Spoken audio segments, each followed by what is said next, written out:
distinguished by share their therapeutic endeavors has never been made before.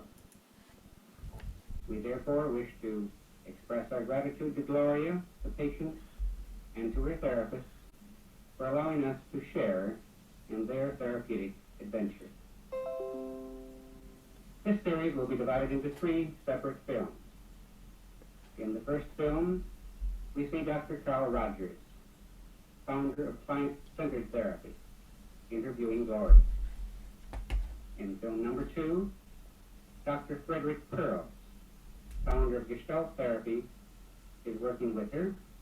And in film number 3, Dr. Albert Ellis, founder of Rational Emotive Therapy, is our therapist. Each therapist will first describe his system of therapy briefly. He will then demonstrate his work with Gloria, and then he will comment briefly on his work. Now, here is Dr. Carl Rogers. From my own years of therapeutic experience, I've come to feel that if I can create the proper climate, the proper relationship, the proper conditions, a process of therapeutic movement will almost inevitably occur in my client. You might ask, what is this climate? What are these conditions? Will they exist in the interview with the woman I'm about to talk with, whom I've never seen before? Let me try to describe very briefly what these conditions are as I see them. First of all, one question is, can I be real in the relationship? This has come to have an increasing amount of importance to me over the years. I feel that genuineness is another way of describing the quality I would like to have. I like the term congruence, by which I mean that what I'm experiencing inside is present in my awareness and comes out through my communication. In a sense, when I have this quality, I'm all in one piece in the relationship. There's another word that describes it for me. I feel that in the relationship, I would like to have a transparency. I would be quite willing for my client to see all the way through me, that there would be nothing hidden. And when I'm real in this fashion that I'm trying to describe, then I know that my own feelings will often bubble up into awareness and be expressed, but be expressed in ways that won't impose themselves on my client. Then the second question I would have is, will I find myself prizing this person, caring for this person? I certainly don't want to pretend a caring that I don't feel. In fact, if I dislike my client persistently, I feel it's better that I should express it. But I know that the process of therapy is much more likely to occur, and constructive change is much more likely, if I feel a real spontaneous prizing of this individual with whom I'm working. A prizing of this person as a separate individual.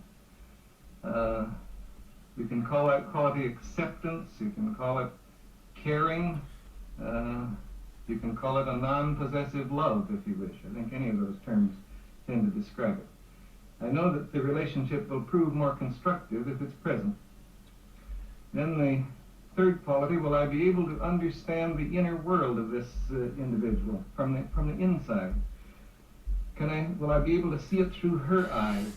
Will I be able to be sufficiently sensitive to move around inside the world of her feelings so that I know what it feels like to be her, so that I can sense not only the surface meanings, but some of the meanings that lie somewhat underneath the surface.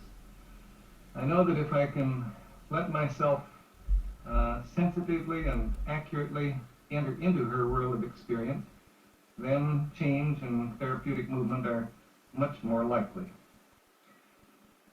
Well, suppose I am fortunate and that I do experience some of these attitudes in the relationship, what then? Well, then a variety of things are likely to happen, both from my clinical experience and from our research investigations. We find that if attitudes of the sort that I've described are present, then quite a number of things will happen. She'll explore some of her feelings and attitudes more deeply. She's likely to discover some hidden aspects of herself that she wasn't aware of previously. Feeling herself prized by me, it's quite possible she'll come to prize herself more. Feeling that some of her meanings are understood by me, then she can more readily perhaps listen to herself, listen to what's going on within her own experience, listen to some of the meanings she hasn't been able to catch before. And perhaps if she senses a realness in me, she'll be able to be a little more real within herself. I suspect there will be a change in the manner of her expression. At least this has been my experience in other instances.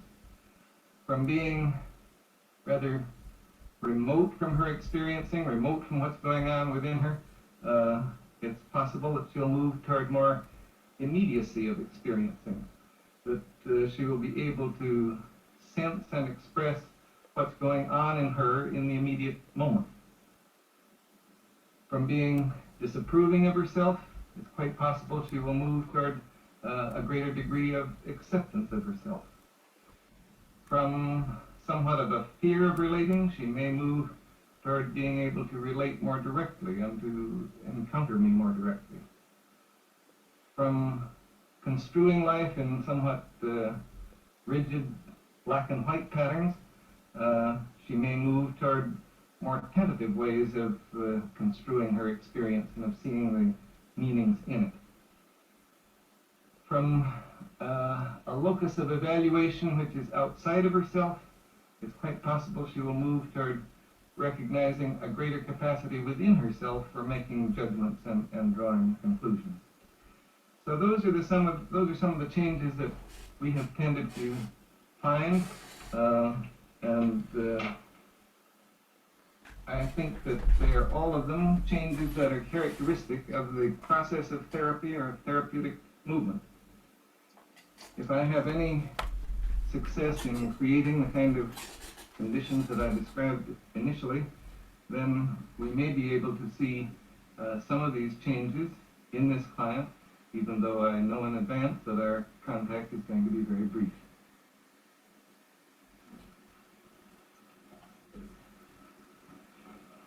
Good morning. Hello, I'm Dr. Raju. You must be Gloria. Yes, I am. That's fair.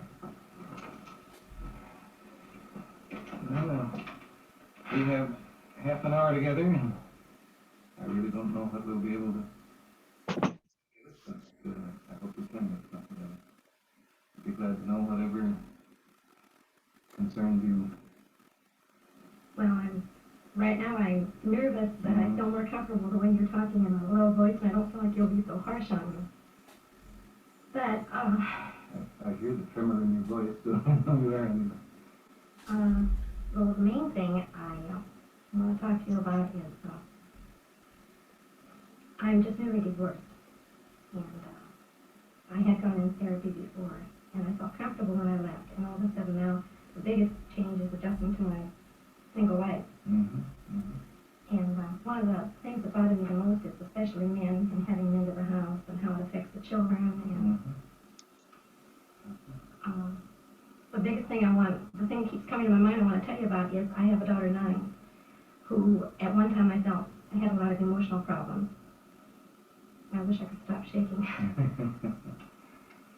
And I'm real conscious of things affecting her. I don't want her to get upset. I don't want to shock her. I want so bad for her to accept me. And we're real open with each other, especially about sex. And the other day, she saw a girl that was single but pregnant, and she asked me all about, can girls get pregnant if they're single? And the conversation was fine, and I wasn't on at ease at all with her until she asked me if I'd ever made love to a man since I left her daddy. And I lied to her. And ever since that, it keeps coming up to my mind because I feel so guilty lying to her because I never lie and I want her to trust me. And I almost want an answer from you. I want you to tell me if it will affect her wrong if I told her the truth or what. And it's this concern about her and the fact that you really aren't, that this open relationship that has existed between you now, you feel it's kind of... Yes, I feel like I have to be on guard about that because I remember when I was a little girl, when I first found out my mother and father made love that was dirty and terrible, and I didn't like her anymore for a while. And I don't want to lie to Tammy either, and I don't know. I sure wish I could give you the answer as to what you should tell her. Oh, I'm afraid you were going to say that. Because what you really want is an answer. I want to especially know if it would affect her, if I was completely honest and open with her, or if it would affect her because I lied. I feel like it's bound to make a strain because I lied to her. Because she'll suspect that, or she will know something's not quite I right. feel that inside she'll distrust me, yes. Mm-hmm. And also I thought, well, gee, what about when she gets a little older and she finds herself in touchy situations? She probably wouldn't want to admit it to me because she thinks I'm so good and so sweet. Mm-hmm. And yet I'm afraid she could think I'm really a devil. And I want so bad for her to accept me. And I don't know how much a 9-year-old can take. And really, both alternatives concern you, that she might think you're too good or better than you really are. Yes. And she might think that you're worse than you are. Not worse than I am. I don't know if she can accept me the way I am. I think I paint a picture that I'm all sweet and motherly, and I'm a little ashamed of my shady side too. Mm-hmm. Mm-hmm. I see. It really cuts a little deeper. If she really knew you, could she accept you? But I don't know, yes. I don't want to turn away from it. That And I don't relationship- even know how I feel about it, because there are times when I feel so guilty, like when I have a man over. I even try to make a special setup so that if I were ever alone with him, the charm would never catch me and that sort of thing. Mm-hmm. Because I'm real leery about it. Mm-hmm. And yet I also know I have these desires. So it's clear it isn't only her problem or the relationship with her, it's in you as well. And my guilt, yeah, I feel guilty so What often. can I accept myself as doing? And, Yeah. And you realize that you instead of sort of subterfuges so as to make sure that you're not caught or something, you realize that you are acting from guilt, is it? Yeah. Mm-hmm. I would like to feel comfortable with whatever I do. If I choose not to tell Tammy the truth, to feel comfortable that she can't handle it, and I don't. I want to be honest, and yet I feel there are some areas that I don't even accept. Mm-hmm. If you can't accept them in yourself, how could you possibly be comfortable in telling them to her? Right. Mm-hmm. And yet, as you say, you do have these desires and you do have your feelings, but you don't feel good about them. Right. And I thought you're just going to sit there and let me stew on it, and I want more. I want you to help me get rid of my guilt feeling. If I can get rid of my guilt feeling about lying or going to bed with a single man, any of that, just so I can feel more comfortable. And I guess I'd like to say, no, I don't want to let you just stew in your feelings, but on the other hand, I also feel that this is the kind of very private thing that I couldn't possibly answer for you, but I sure as anything will try to help you work toward your own answer. I don't know if that makes any sense to you, but I mean it. Oh, I appreciate you saying that. You sound like you mean it. But I don't know where to go. I don't begin to know where to go. I thought that I'd pretty well worked over most of my guilt, and now that this is coming up, I'm disappointed in myself. I really am. I like it when I feel that no matter what I do, even if it's against my own morals or my upbringing, that I can still feel good about me. And now I don't. Like, there's a girl at work who sort of mothers me, and I think she thinks I'm all sweet, and I sure don't want to show my more ornery, devilish side with her. I want to be sweet, and it's so hard for me. This all seems so new again, and it's so disappointing. Yeah, I guess the disappointment that here, a lot of these things you thought you'd worked through, and now the guilt and the feeling that only a part of you is acceptable to anybody else. Yeah. That keeps coming out.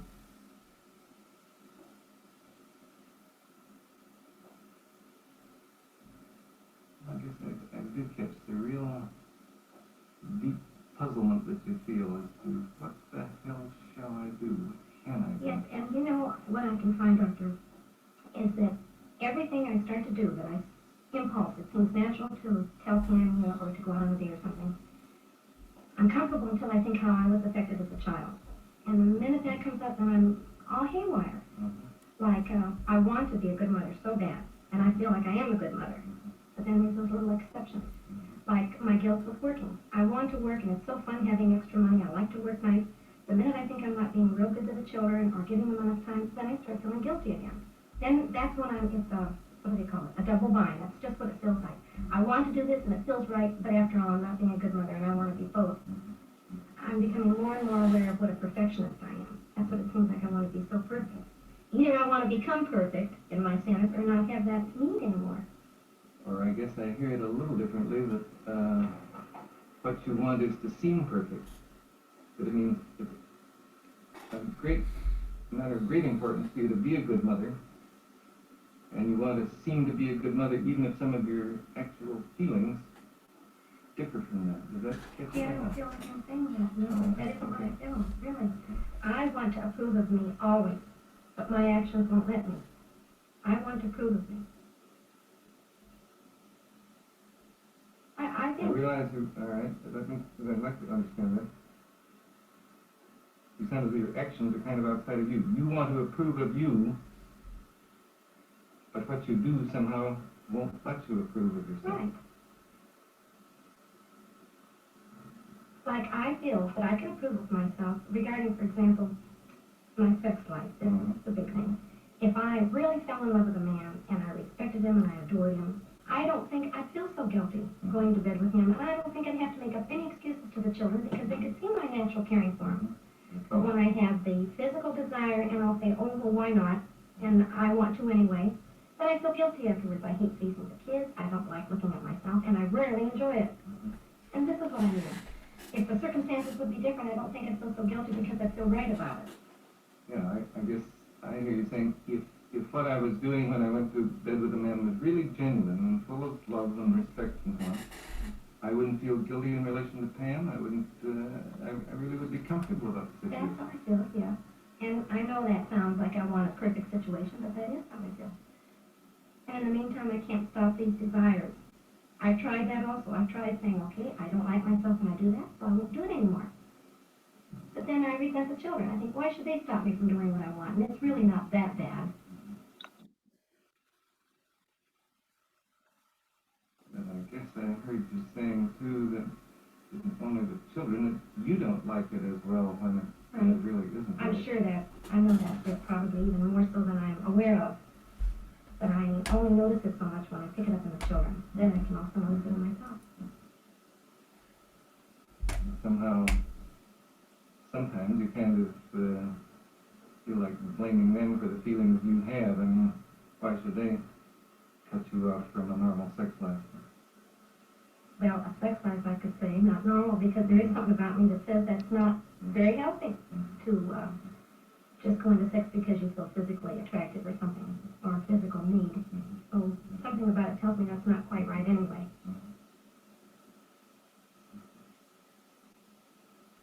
That you feel really that at times you are acting in ways that are not in accord with your own inner standards. Right, right. But you were also saying a minute ago that you feel you can't help that either. I wish I could. That's it. And I can't. Now I feel like I can't control myself as well as I could have before for a specific reason. Now I can't. I just let go, and there's too many things I do wrong that I have to feel guilty for, and I sure don't like that. I want you very much to give me a direct answer, and I'm going to ask it, and I don't expect a direct answer, but I want to know, do you feel that to me the most important thing is to be open and honest? And if I can be open and honest with my children, do you feel that it could harm them if, for example, I could say to Tammy, I felt bad lying to you, Tammy, and I want to tell you the truth now. And if I tell her the truth, and she's shocked at me, and she's upset, that could bother her more. I want to get rid of my guilt, and that'll help me, but I don't want to put them on her. That's right. Do you feel that could hurt her? Concern. I guess, I'm sure this will sound evasive to you, but it seems to me that perhaps the person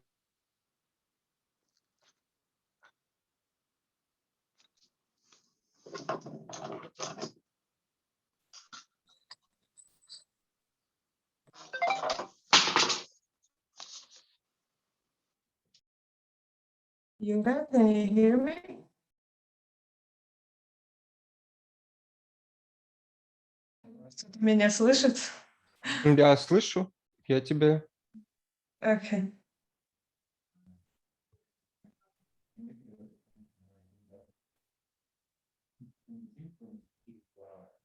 Эльвира и остальные, кто, кроме Юрия и Вики, пожалуйста, выключите звук микрофонов. Maybe we cannot hear you. I don't know if you mean to have yourself muted or not.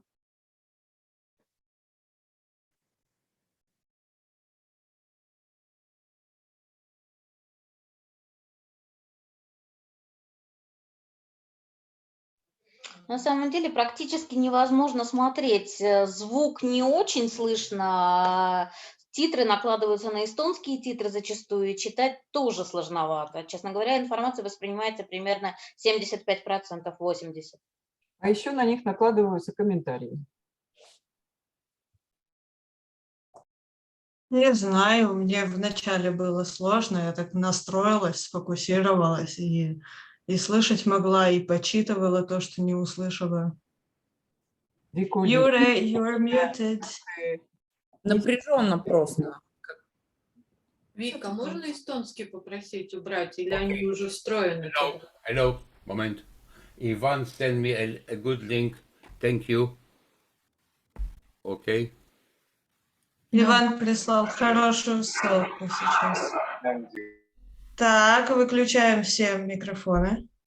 Все. Okay, wait a moment.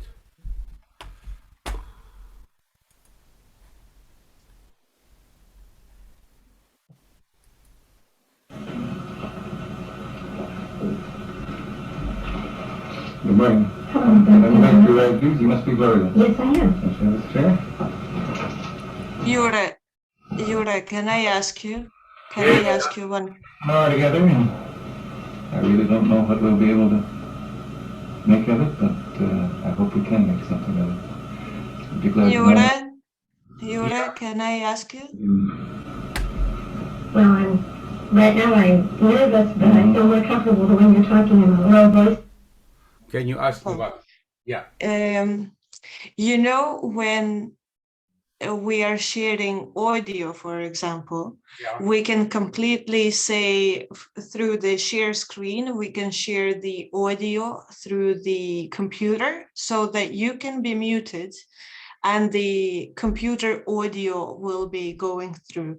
So while playing the video, can you also go through share screen button, go into advanced there and press share computer audio? Okay, thank you. Thank you.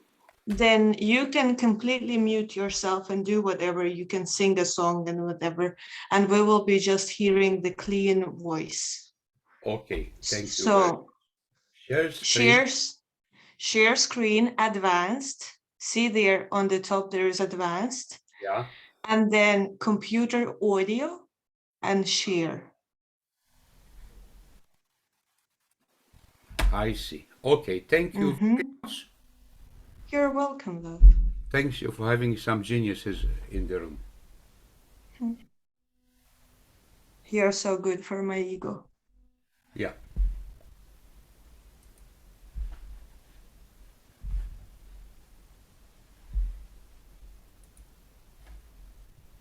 Now, if you will play the video, just stop yourself or I will mute you. So I don't feel like you're so harsh on me. But, I hear the tremor in your voice, so where these. well, the main thing I want to talk to you about is We just need to see I'm the just really picture now. divorced.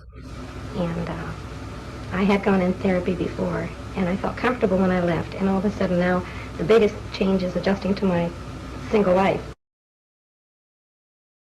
Share the screen, please.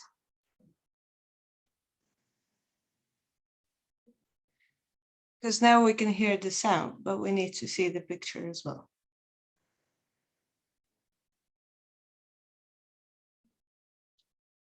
Сейчас мы схакерим эту всю систему, и все будем слышать все и видеть все хорошо. Perfect. Yeah. Now just, yeah. Now it's all done. Just play.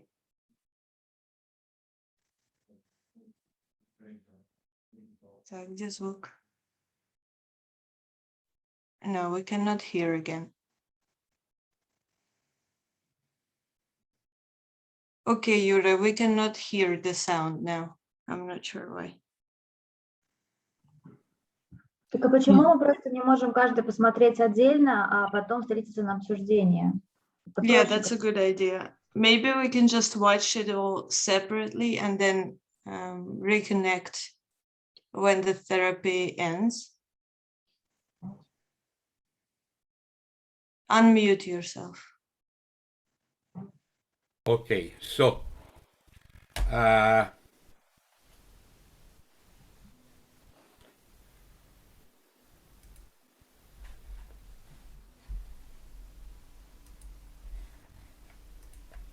don't want her to Виктория, можно еще вопрос, что последнюю строчку, когда вообще не видно, что я читаю.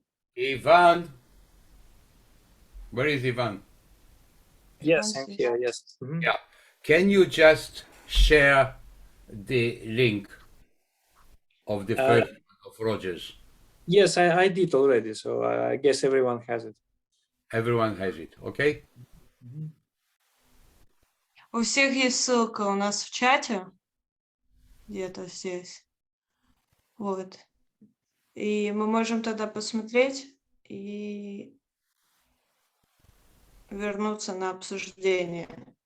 And we stop watching the video as soon as the session finishes. Yeah. И мы все перестаем смотреть видео, как только сеанс терапии заканчивается. Потом приходим сюда, обсуждаем, и только после этого смотрим объяснение терапевта. Хорошо? Вопрос на засыпку. Мы смотрим сначала его или с того момента, где остановились? No, no. Look from the beginning and look at the session with the first one is Carl Rogers. Спасибо. Вы смотрите Yeah. смотрите сначала, чтобы понять все, что там происходит, и смотрите только этот первый сеанс терапии с вот этим вот терапевтом, которого мы сейчас видели на экранах. It's Carl Только часть. Rogers first. Карл Роджерс. И возвращаемся. Окей, давай.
Okay.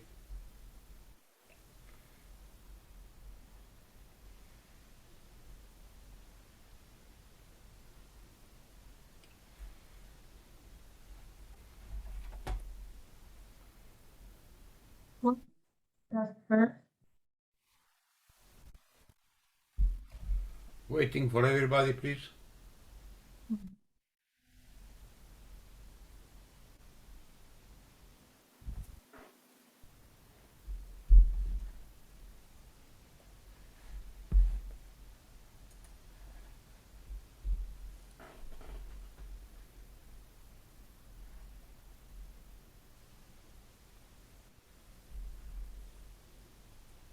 When I have everybody on screen, I will know you there.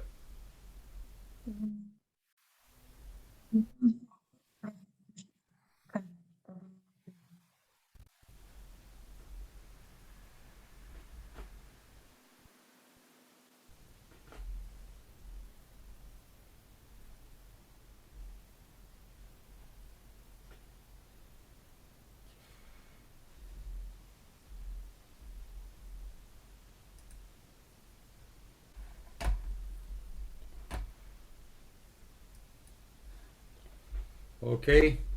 Hello.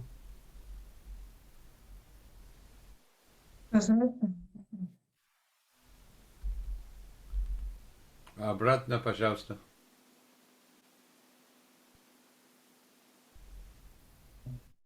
Hello.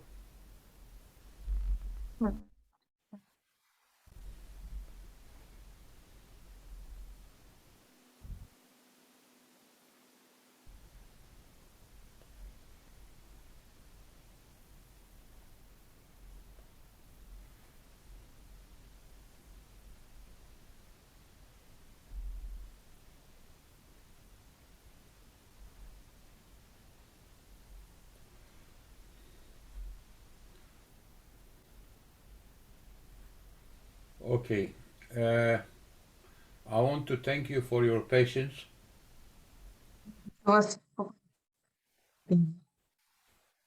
We could not hear you well. Victoria, again, I want to thank you for your patience. We can still not hear you, Victoria. A second, I will sort this out. Okay.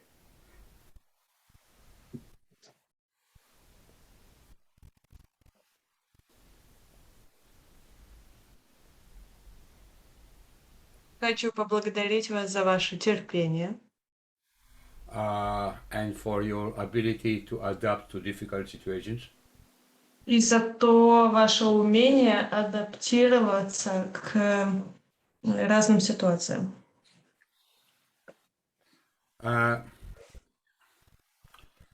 You see, now in my private practice, I've got more clients on Zoom more than ever.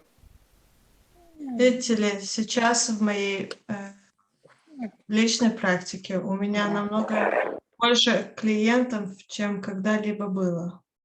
Okay. И они все в Zoom. Okay.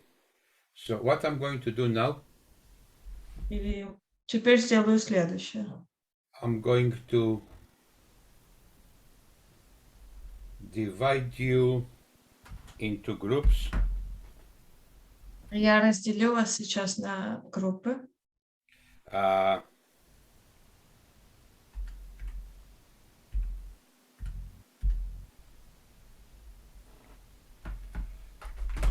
divide you into groups, and I want you to discuss what skills has he used, what exactly he has done, Carl Rogers. И сейчас в группах я хочу, чтобы вы обсудили, какие умения использовал здесь Карл Роджерс, что он именно делал в этой сессии. And I'll give you for that half an hour. И дам на это вам полчаса. Okay, groups, wait.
isn't the point of the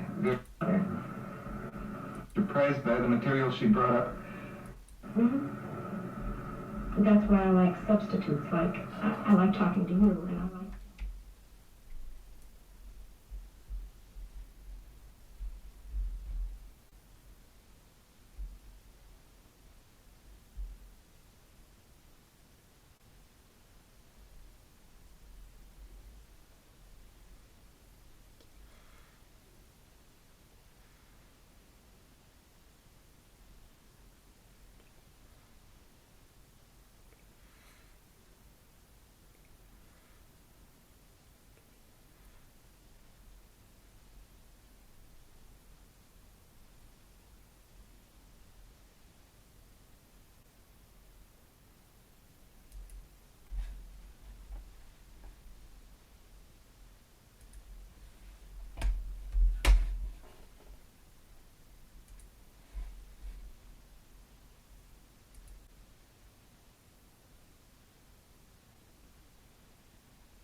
Okay, I'm trying to understand your message.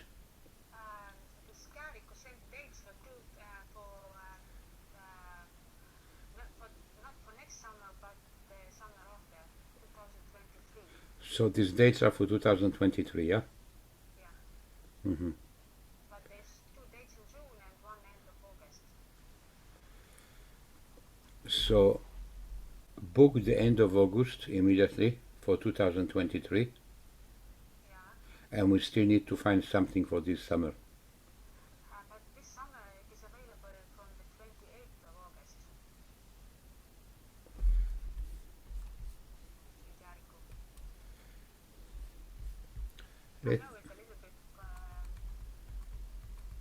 Let me check.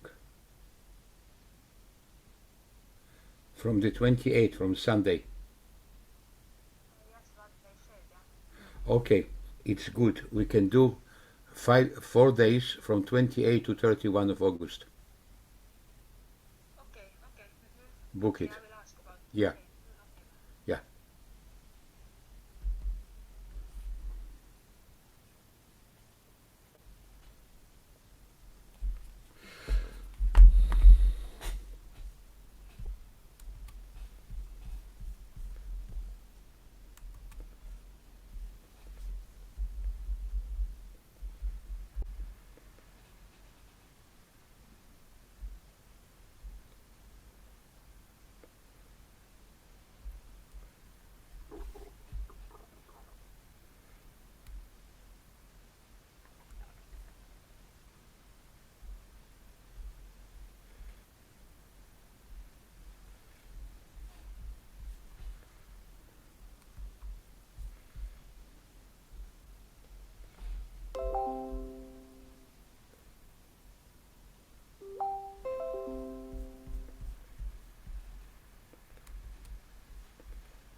written to you. 4. This year and next year, 4 days.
Yuri, you got us all here and you're not even looking.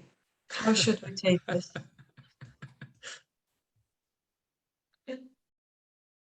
Говорю, Юра, ты нас всех привел сюда, и ты даже на нас не смотришь. Глаза мои вас не видели, да? Эвелина, вопрос.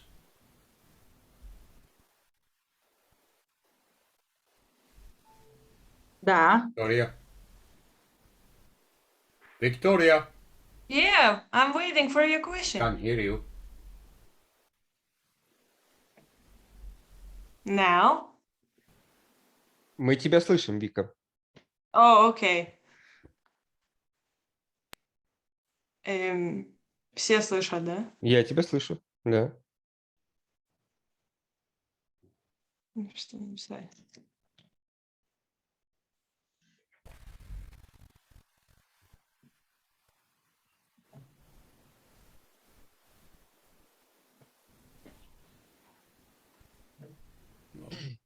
Ну, слышишь меня, Юра? Да все слышат.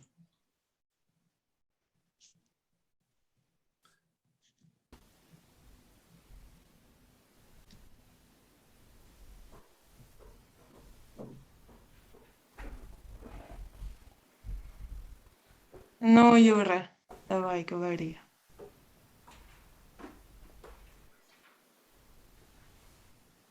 У нас такая с вами домашняя обстановка здесь. Everybody else is hearing Victoria apart from me? Yes. Yeah? Yeah. Okay.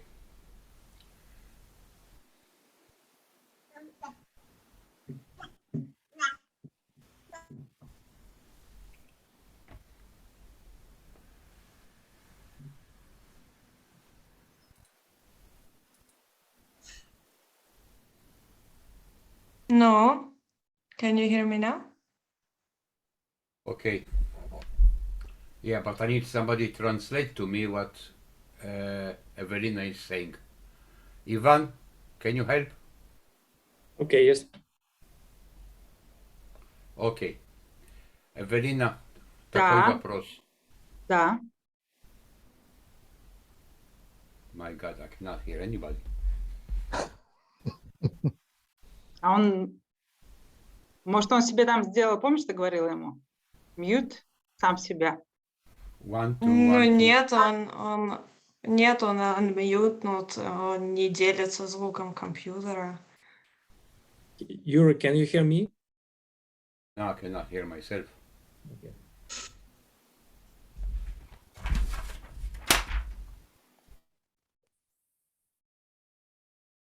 У каждого свои процессы личной трансформации. Hello, hello, Знаете, hello. вопрос современного психолога. А почему ты выбрал себя не слышать? А почему ты не хочешь нас слышать? А для чего выключился звук? Что ты в этом видишь свое?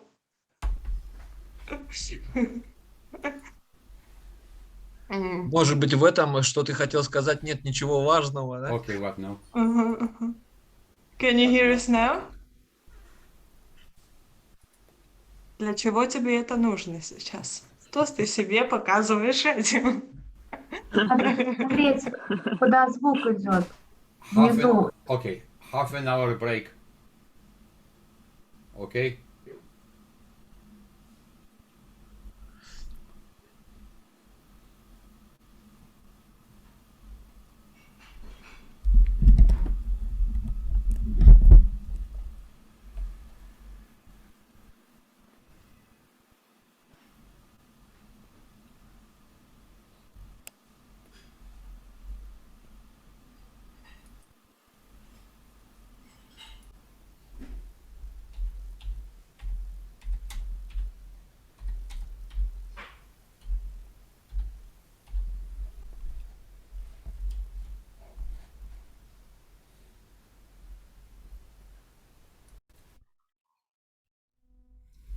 Окей.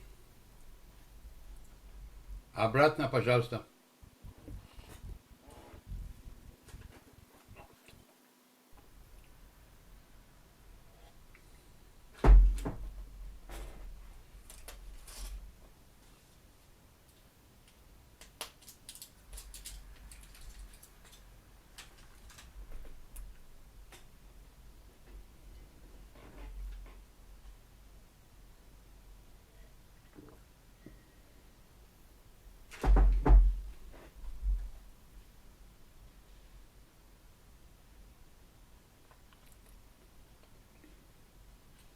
Hi, Yura. Can you hear me now?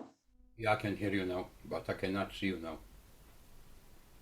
Now I can see you. Bye. Hi. Okay. Hello.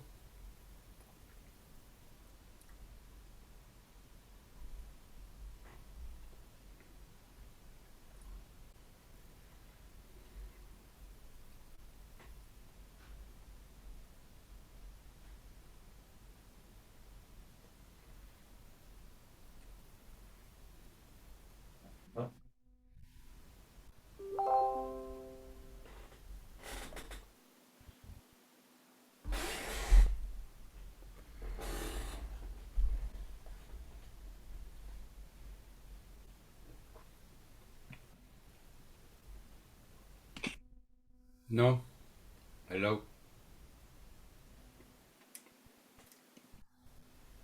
Okay.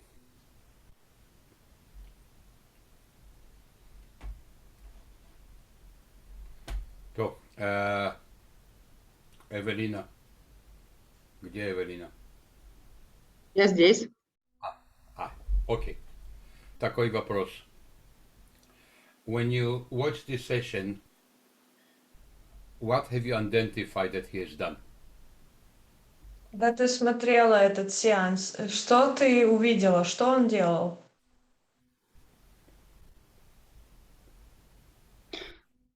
То, что я увидела, он помог ей увидеть, что у нее есть межличностный конфликт. What I could see is that he helped her see and identify that she has a inner conflict. Yeah. Окей. Окей. Еще, пожалуйста. Who else? Что еще можешь сказать, что увидели там? Иван, what you observed? Ну, он принимал ее, слушал очень внимательно и отражал ей смысл и чувства. He was very accepting of her, attentive, and he sort of reflected all her feelings back to her. Okay. Basically, the method that he used is counseling skill stage 1. Тот метод, который он использовал, это стадия первая консультации с человеком. It's mainly about reflecting feelings. И большей части это как раз-таки о том, чтобы зеркалить человеку его чувства. Okay. If you have noticed, she asked him questions and he never answered her questions. И если вы заметили, то она постоянно задавала ему вопросы, а он ни разу не ответил на ее вопросы. He just reflected back her questions. Он просто отражал ей обратно ее же вопросы. Okay.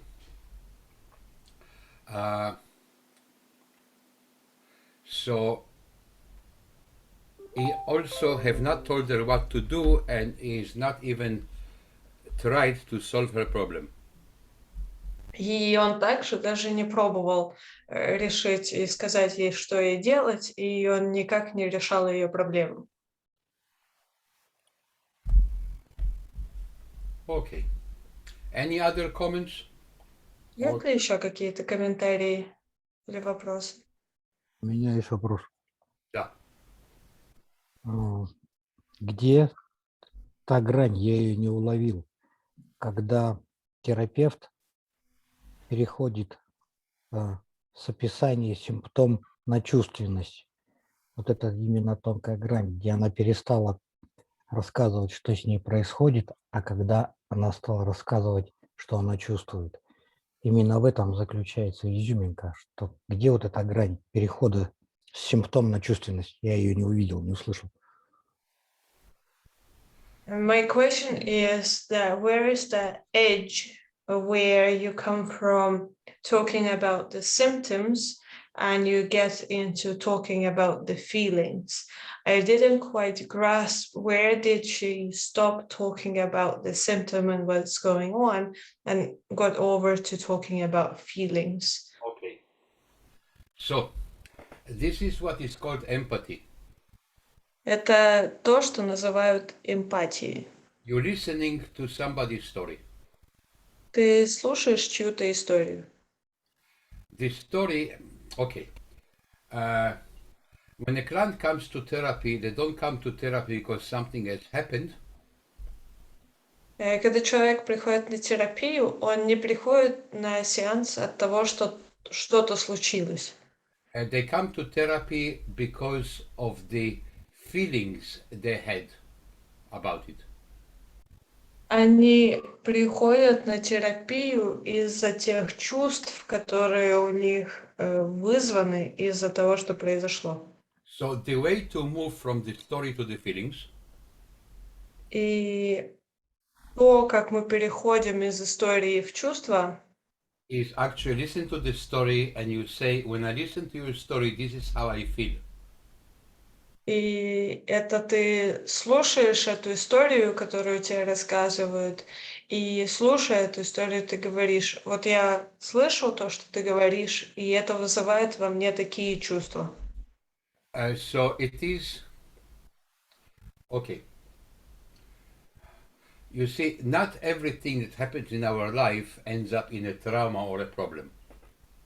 И опять же, не все, что происходит с нами в жизни, оно ведет к травмам или проблемам каким-то. I also said so many times that all our problems are illogical and irrational.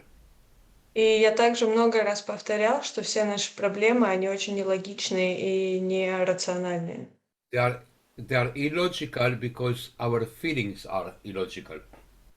Они нелогичны от того, что наши эмоции нелогичны. So the aim of therapy is to give the client permission to feel. И вот как раз цель любой терапии – это в том, чтобы дать человеку разрешение чувствовать. The Sometimes the story of the client does not make any sense. Иногда история, которую рассказывает клиент, в ней нет никакого смысла. The story that usually does not have a beginning, a middle, or an end. И у этой истории обычно нет начала, середины и конца. So we need to get to the base feeling. Поэтому нам очень важно дойти прямо до самого базового чувства. And I repeat again, the base feelings are И я повторюсь снова, что самые базовые чувства — это love, любовь, anger, злость, happiness, счастье, sadness, грусть and fear. и страх. Any other words are just not feelings, but judgments of feelings. И любые другие произносимые слова — это не чувства, а только оценка этого чувства. Окей, да, Анна, что? Говори. Она постоянно задавала ему вопрос, повредит ли ее поведение ребенку, если она, например, скажет правду, либо не скажет правду. Имеет ли право терапевта давать такой, скажем, четкий совет, да, либо нет? The client kept on asking him one and the same question, like, will the fact that she will tell the truth to her daughter somehow affect the daughter in a bad way? And does the therapist have in this case a right to give her advice?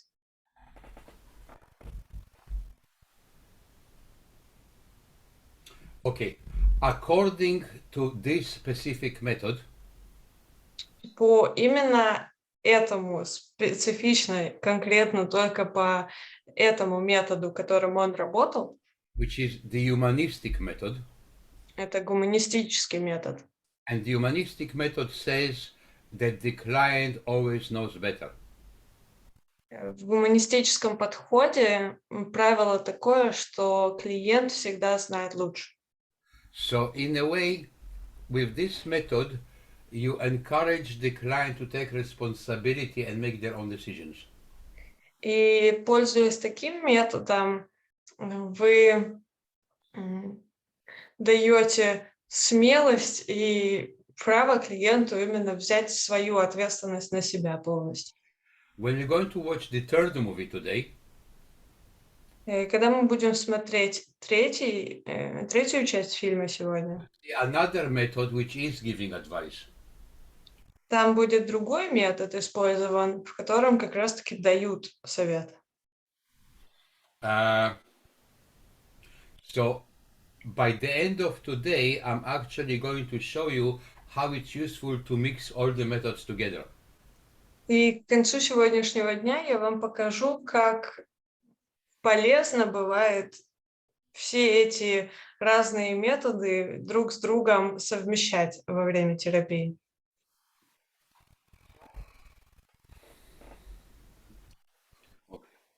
So the method that we saw now is called client-centered therapy.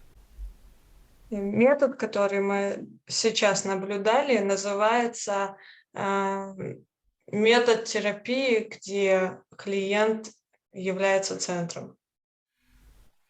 So that means we're not guiding the client, we're helping the client to guide themselves. Это означает, что мы никуда не ведем клиента, мы позволяем клиенту самому себя привести куда надо. Okay, so what we're going to do now, Что мы сейчас сделаем? we're going to see Carl Rogers' summary of the session. Это мы посмотрим сам вывод и описание сеанса от Роджерса. But to do that, we need to go to my original video. Но для того, чтобы сделать это, нам нужно вернуться к изначальному видео. Because link that I was sent does not include that. Why? There is a full film. No, the full There film. is. The full film is in English. Oh, without subtitles? Without Russian subtitles. The subtitles are only on specific. So I'm going to do my best to arrange it. Okay. So let's see how it works.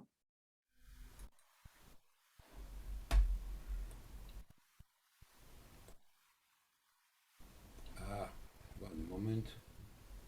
I'm going first to. Так что будем смотреть так же, как до этого делали.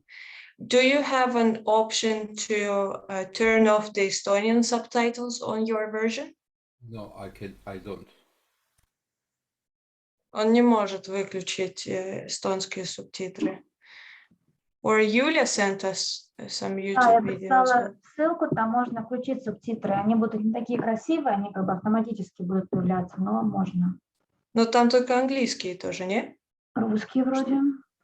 А может, не выдает английский, у меня YouTube на английском. Yulia says that she sent the video right now into the chat where they can get Russian subtitles. Проверьте тогда, пожалуйста, что вы можете видеть там русские субтитры. Просто у меня сам YouTube выдает английский.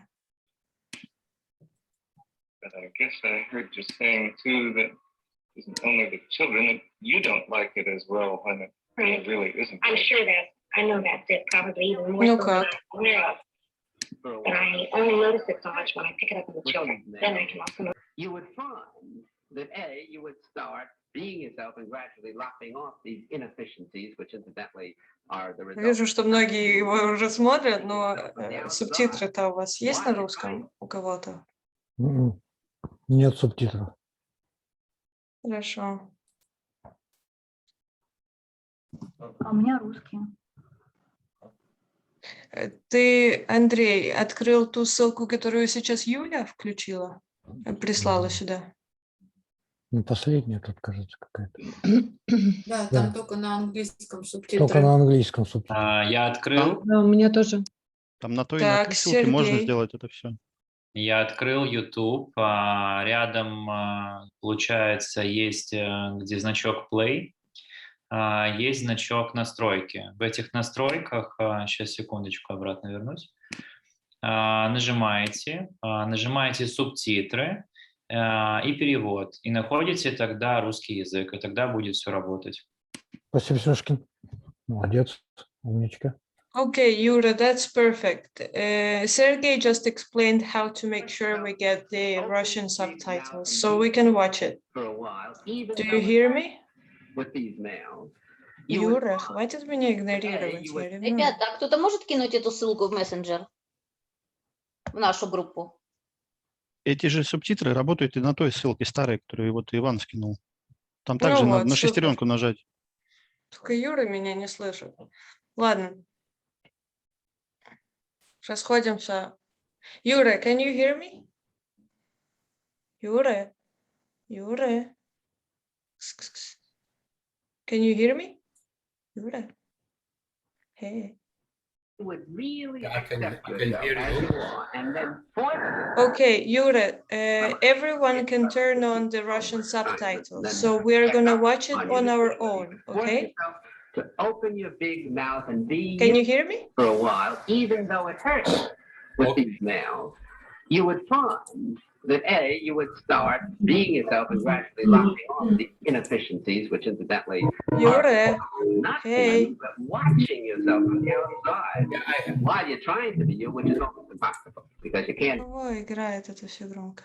Юра, is that okay that we're gonna watch it on our own? Yes, it is okay. So from the end of the session of Rogers until Rogers stops talking.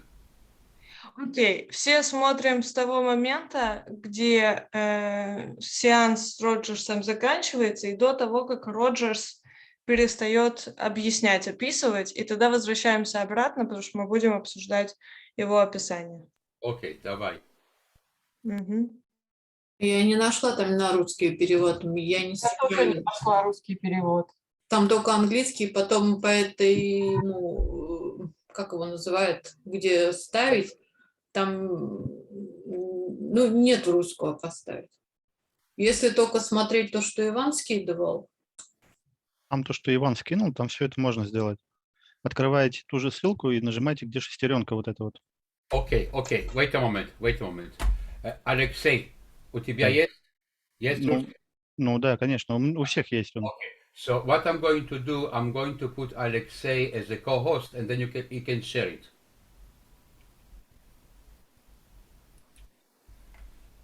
Victoria? Я сейчас сделаю Алексея ко-хостом, и тогда он сможет поделиться своим экраном и звуком с нами, и все смогут видеть это с русскими субтитрами. Окей, Кто разобрался, как самому слушать, вы можете просто сами смотреть, если нужно. Let's do it with Alexei. This will be everybody. Okay? Хорошо, давайте все делать это с Алексеем, тогда все одновременно посмотрят. Окей, давай.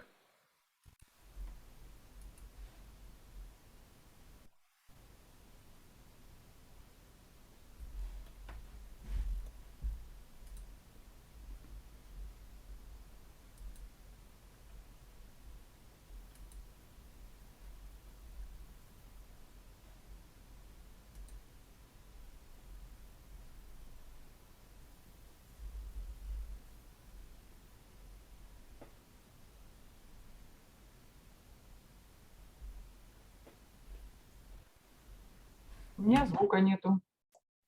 Алексей, звук включи.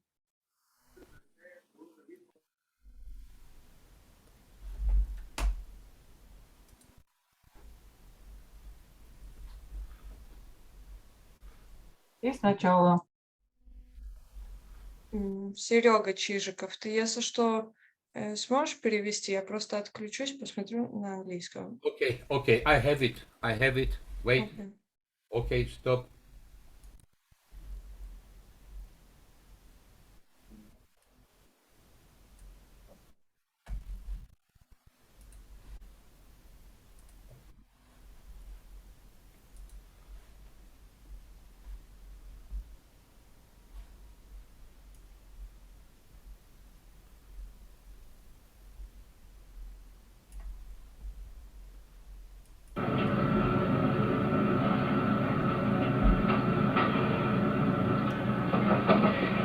In spite of feeling initially the artificiality of the situation, and particularly the hot lights, I very quickly became oblivious to the outside situation, and I think that Gloria did too. In many ways, I'm glad that she kept pushing me for an answer.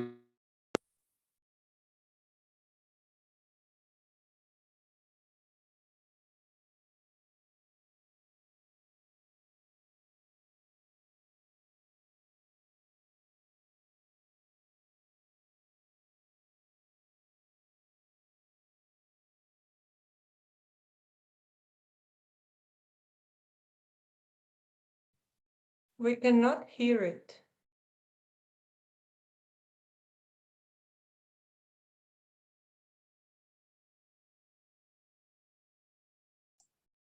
Ну так можно же читать.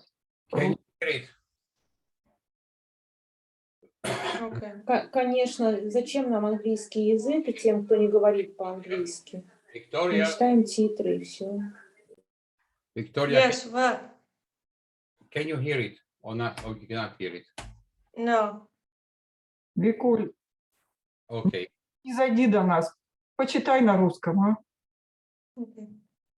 It's okay. Everyone else is okay with not hearing, so we can just read the subtitles.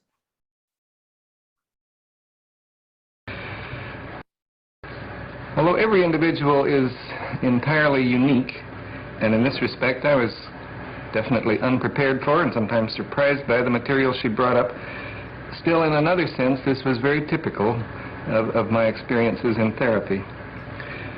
When I'm able really to let myself enter into a relationship, and I feel that this was true in this instance, then I find myself not only being increasingly moved by being in touch with the inner world of my client, but I find myself bringing out of my own inner experience statements which seem to have no connection with what's going on, but which usually prove to be or prove to have a very significant relationship to what the client is experiencing. I felt there were one or two incidents of this kind in this brief interview. I was genuinely moved, I probably showed it, by the fact that she told me near the end of the contact that she saw me as the father she would like to have.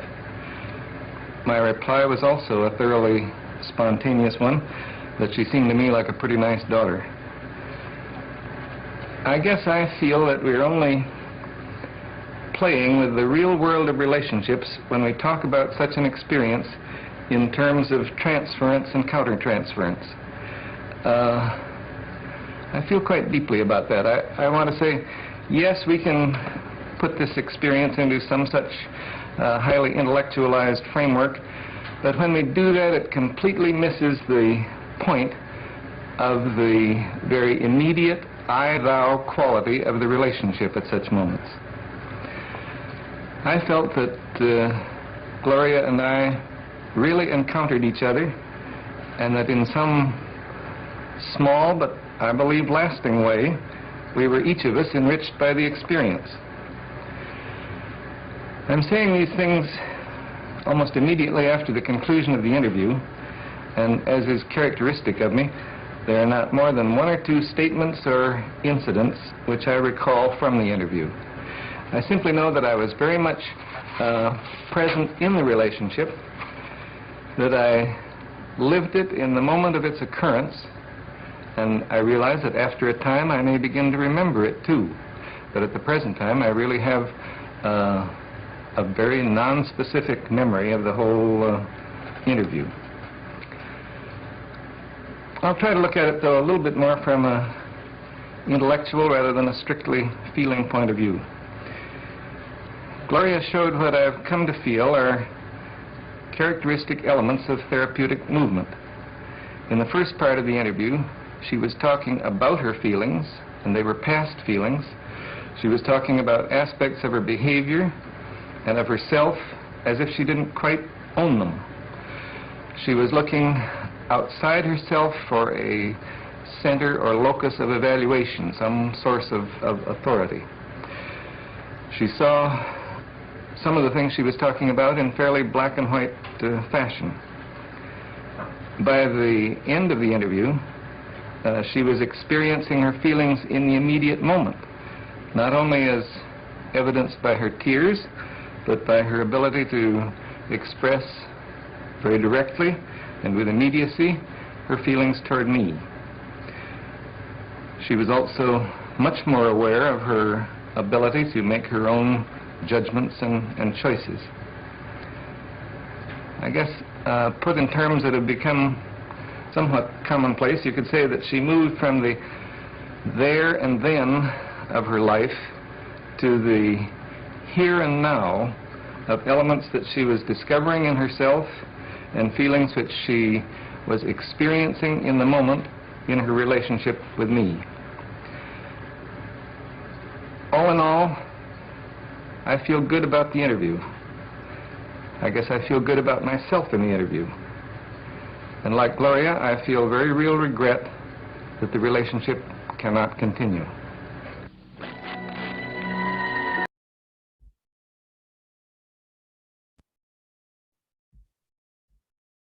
Okay.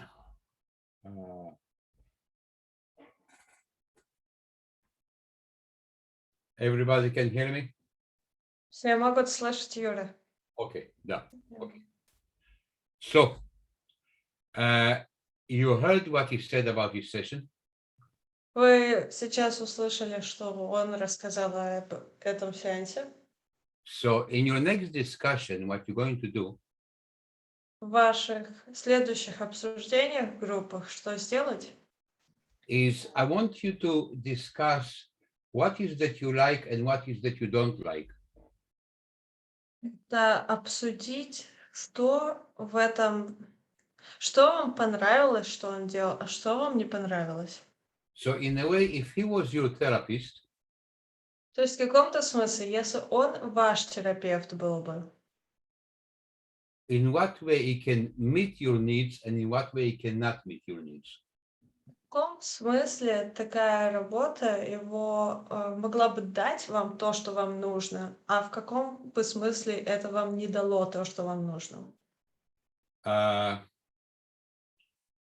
So I'm going to get you back to rooms, Я вас разделю обратно на группы, and you have 20 minutes to do your critique. и у вас 20 минут на то, чтобы раскритиковать и обсудить.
We're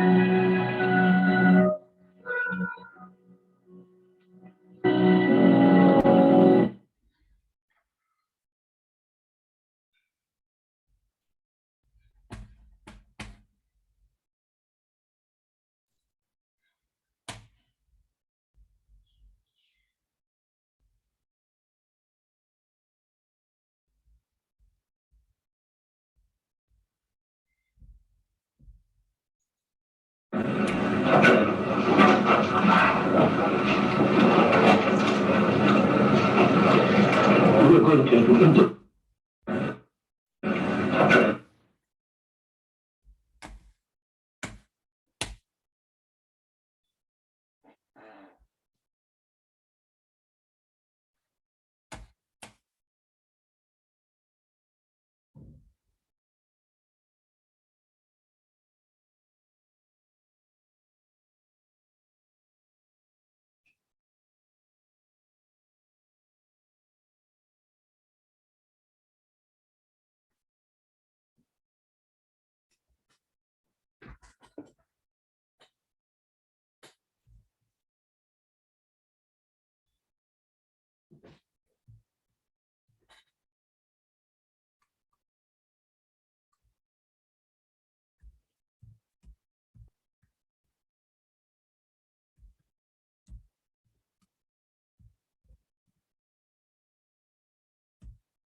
Hi.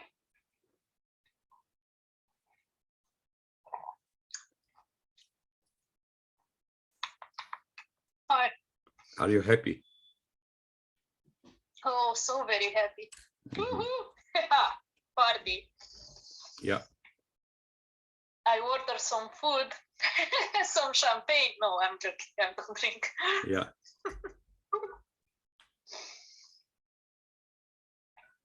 So 6th of December, you're supposed to start?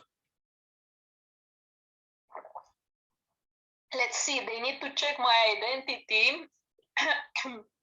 And that's another company that does this. And I don't know if 2 weeks will be enough, but we'll see.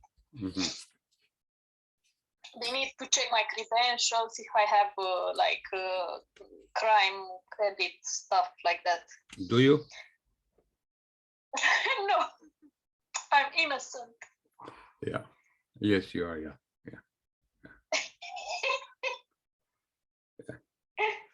Okay. Good.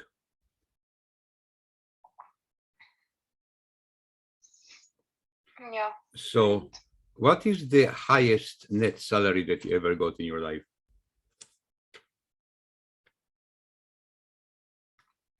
I think it's 3,700 or something like that. Okay. And now it will be 3,300 or something Yeah. like that. Yeah. But Plus stock that will be, in a way, the stock stuff will be in 4 years. I will be able to benefit from it. 4 years. So well, there's a 1 year mark. Yeah. But if I want to withdraw, it will be only 25% of their value. And after 4 years, like 100% their value, and each year they will add more stock. Okay. More stocks to my pile. Yeah. And are you going to get also? Like they want to. 1 moment. 4 years. Yeah.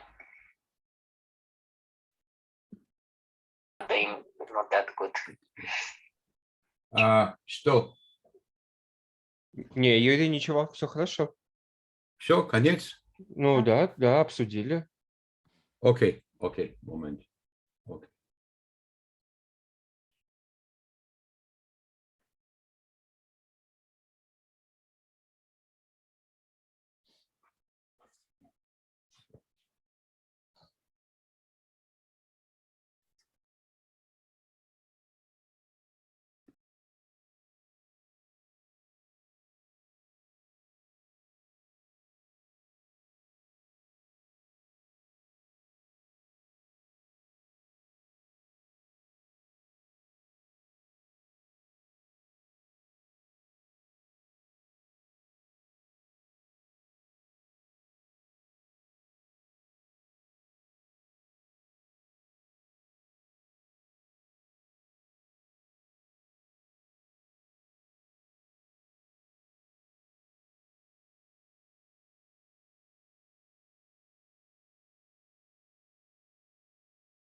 Okay. Okay.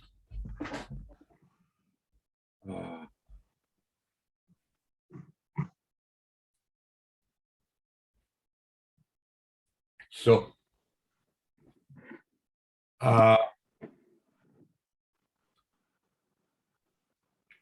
Анна? Анечка? Аня. Окей. О, Анечка. Она не тут. Не позвонили, она, наверное, по телефону говорит. Окей. Окей. So, Юлия, вопрос для тебя. Да. What's your opinion of this man? Какое у тебя мнение сложилось об этом мужчине? Ну, мне очень понравилась сессия, и мне кажется, это вообще какой-то очень высокий профессионализм. I really like that session, and I think that this is a highly professional level. Okay. What did you like about it? Что тебе понравилось в нем? Но он в терапевте или вообще в процессе? In the therapist or in the process? Let's talk about the process. В процессе. Давай поговорим о процессе. You're not going to marry him, so we talk only about the process. Ты ведь не выходишь за него замуж, так что давай поговорим о процессе. За полчаса он вскрыл несколько проблем. Ну, явно у клиента было несколько таких довольно серьезных осознаний. In the half an hour, he actually got with the client to open a few different problems. And as we could see, the client had a few of those epiphany moments. И в конце было, ну, как это, не катарсис, а как это, ну, в общем, более глубокие чувства проявились, то, что у него было к отцу. And in the end, they got to even deeper feelings, like those of feelings towards her father. И мне кажется, что к концу сессии у нее повысилась как бы самооценка, чувство самоценности, и было вот именно ощущение, что ее слышали и слушали. То есть больше доверия к людям получается. And I think that by the end of the session, we could hear that her self-value and self-confidence got to a higher point, and we could hear that in her and how she talked. Okay. Anna, what's your opinion? Аня, у тебя какое мнение? Мне очень понравилось, что он сумел за такое короткое время расположить себе. I like that in such a short time he managed to open her up to himself. Он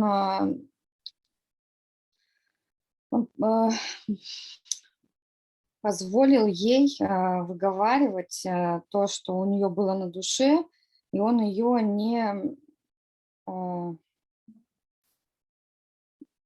не осуждал. He let her speak what she had going on her soul level, or speak her mind, and he wasn't judgmental of her. Мне очень понравилось, что он нашел именно вот эту грань, скажем, дозволенного, где он может позволить себе где-то, то есть он так тонко задавал вопрос, так он мало говорил, и он очень точно задавал один вопрос, на который выходило, что она говорила еще больше и больше, выдавала ему полную информацию. I like how he felt that subtle difference where he talked very little, but when he asked a question, it was the question that let her speak up even more and tell him even more. Okay. I need somebody to tell me something they don't like about him. Мне нужно, чтобы хоть кто-нибудь сказал мне что-нибудь, что им не понравилось в нем. Я небольшое могу замечание сделать.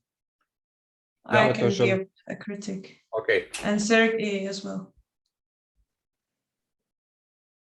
Да. Как мы в группе обсуждали, естественно, именно в рамках клиентоцентрированной терапии он вроде бы все хорошо делал и все правильно. As we talked in our group, of course, in the client-centered therapy methods, if we judge by it, he did everything right. Но на данной клиентке, по моему мнению, этого немножечко не хватило. Нужно было усиливать эффект. But how I find it that with this client, that wasn't enough, and he needed to do more to get to a better effect. И поэтому по окончании сессии сложилось впечатление какой-то незаконченности. That's why by the end of the session, the aftertaste of it was that it was unfinished. Okay, so what you're saying is that you wanted to see more. То, что ты говоришь здесь, это ты бы хотел увидеть больше. So what Нет, нет, не в этом смысле, а в смысле того, что он водил ее по кругу, пытаясь добиться от нее самостоятельных решений, но она никак, она умом понимала, что ей нужно принять, но не могла решиться на это. И нужен был какой-то толчок для нее, чтобы подвести, чтобы она решилась принять это решение. I mean that over the session, we could see that the client was going kind of around and around the things, and he tried to get her to the point where she's taking the responsibility on herself and making certain decisions, but she kept on running around it, and it felt that by the end she did not get to any decision or taking full responsibility. Probably she would need something like a slight stronger push towards that. Okay. So don't worry, Mikhail. In the next in the next movie, you're going to see a stronger push. В следующей части фильма ты увидишь это поднажатие. Да, Анна. Я хотела добавить, что мне не знаю, понравилось или нет, можно сказать, но мне бы хотелось увидеть эту технику, как он ведет с человеком, который никогда не ходил к терапевту. Она, по сути, к нему пришла подготовлена, она знает, что такое чувство, то есть она что-то знала. А как эта техника работает с человеком, который, в принципе, ноль в этом? So what I can definitely critique on that was that I would love to see how this technique would work on a client that has come to a psychotherapy session for the first time in their life, because this client was one of those who was pretty conscious and aware of the feelings and things and how the therapy works and what is expected of her.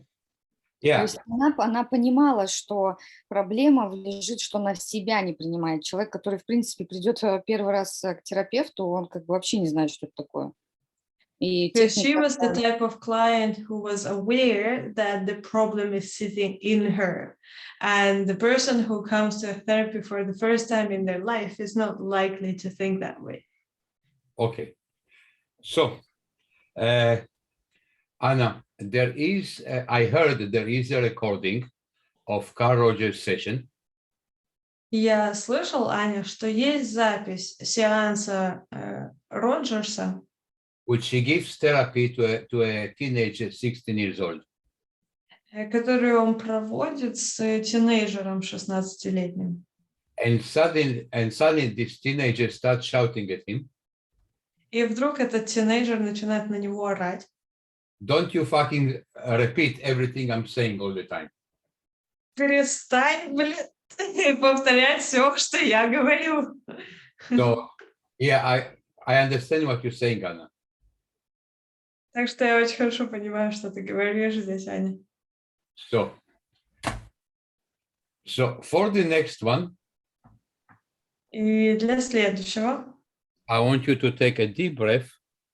Я хочу, чтобы вы каждый глубоко вдохнули. Because this is going to be interesting. Потому что этот сейчас сеанс будет очень интересным.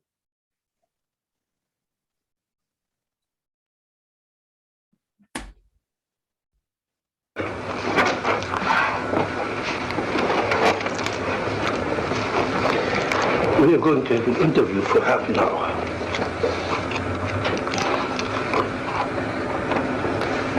Right away, I'm scared. You say you're scared, but you're smiling. I don't understand how one can be scared and smile at the same time.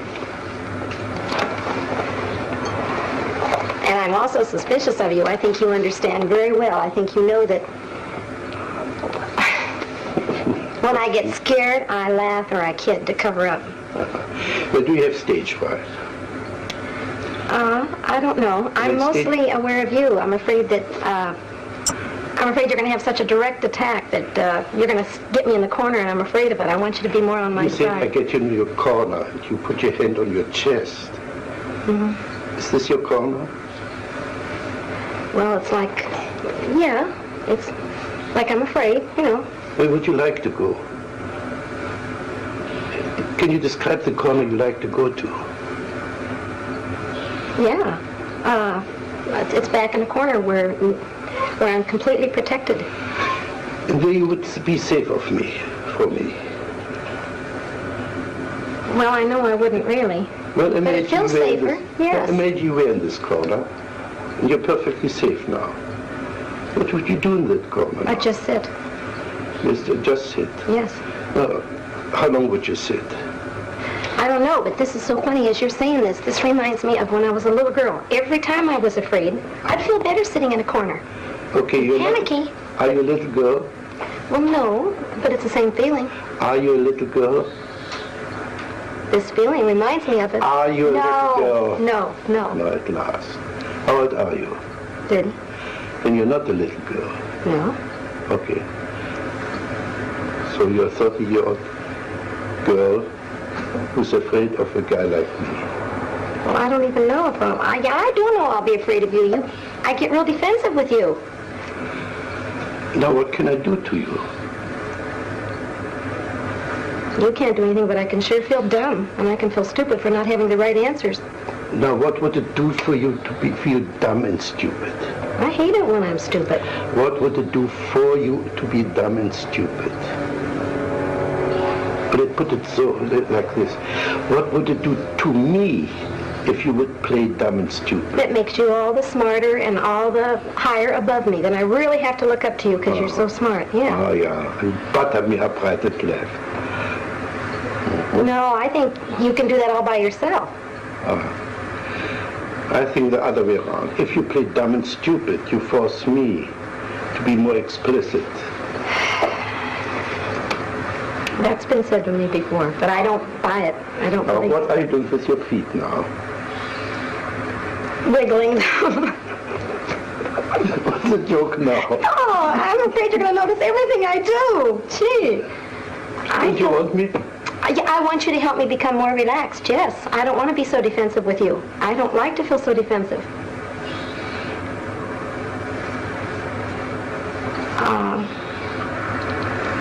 You're acting like you're treating me as if I'm stronger than I am, and I want you to protect me more and be nicer to me. Are you aware of your smile? You don't believe a word what you say. I do too, but I know you're going to pick on me for it. Sure, you're bluff, you're phony. Do you believe, you're meaning that seriously? Yeah. If you say you're afraid and you laugh and you giggle and you squirm, it's phony. You put in a performance for me. Oh, I resent that very much. Can you express it? Yes, sir. I most certainly am not being phony. I will admit this. It's hard for me to show my embarrassment, and I hate to be embarrassed. But boy, I resent you calling me a phony. Just because I smile when I'm embarrassed or I'm put in a corner doesn't mean I'm being a phony. Wonderful, thank you. You didn't smile for the last minute. Well, I'm mad at you. That's right. You didn't have to cover up your anger with your smile. Now, in that moment, in that minute, you were not a phony. Well, at that minute I was mad, though. I wasn't embarrassed. In other words, when you're mad, you're not a phony. I still resent that. I'm not a phony when I'm nervous. Again. I want to get mad at you. You know what I'd like to do? I want you on my level, so I can pick on you just as much as you're picking on me. Okay, pick on me.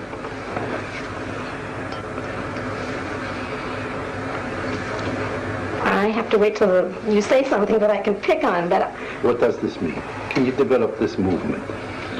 I can't find words. I want to... Develop this, as if you were dancing.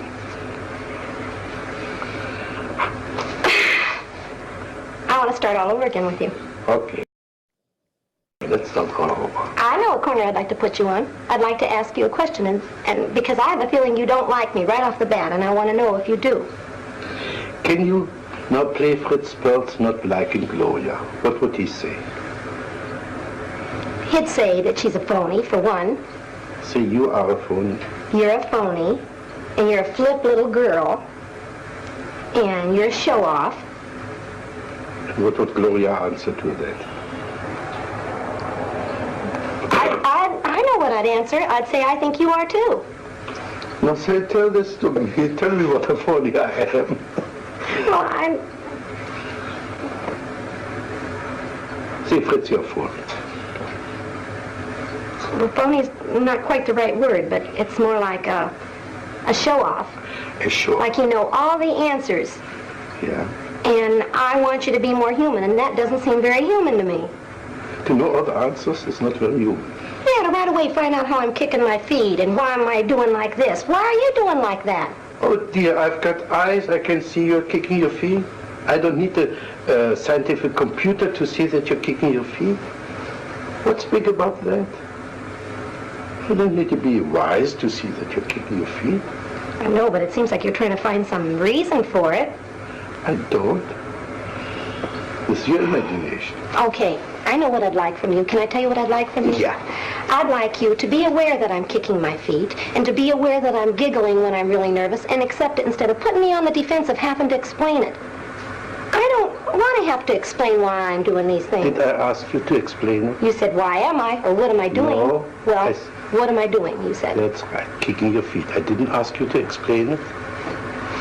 It's your imagination. It's not this Fritz, it's the Fritz of your imagination. It's a big difference.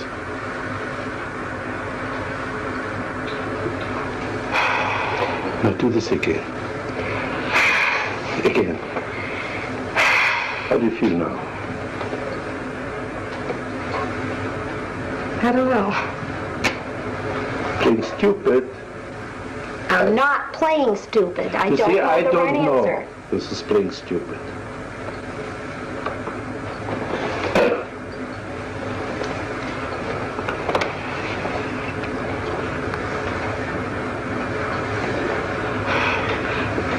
You did something with your hair there. Is by any chance something in my hair what you object to? No. No. Okay.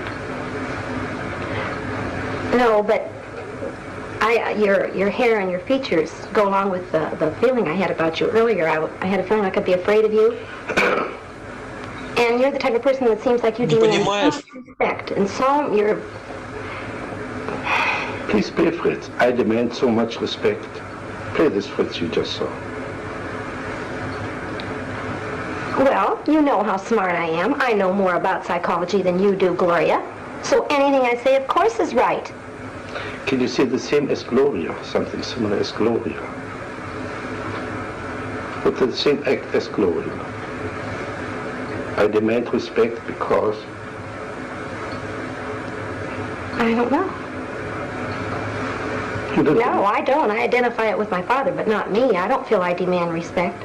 You don't demand respect. No. Sure not. As a matter of fact, I'd like more. I'd like you to respect me more. No, you see? So you demand respect. All right, yes.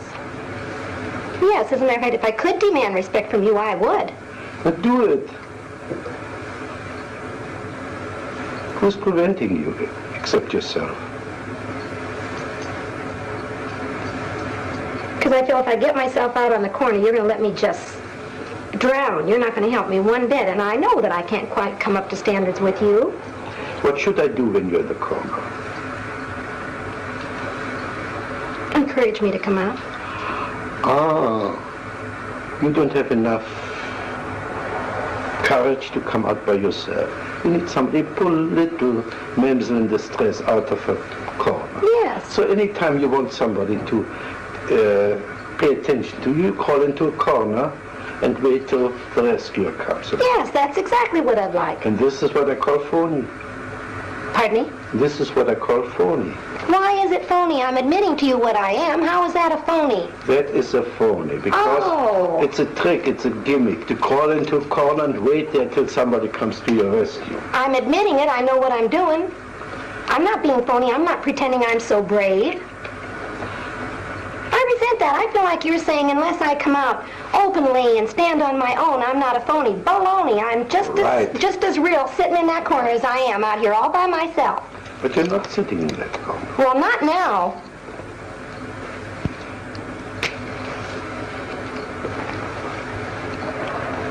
And besides that, it's like passing judgment when you call me phony. I just hate that anyway.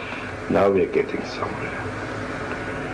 I call anybody phony who puts on an act.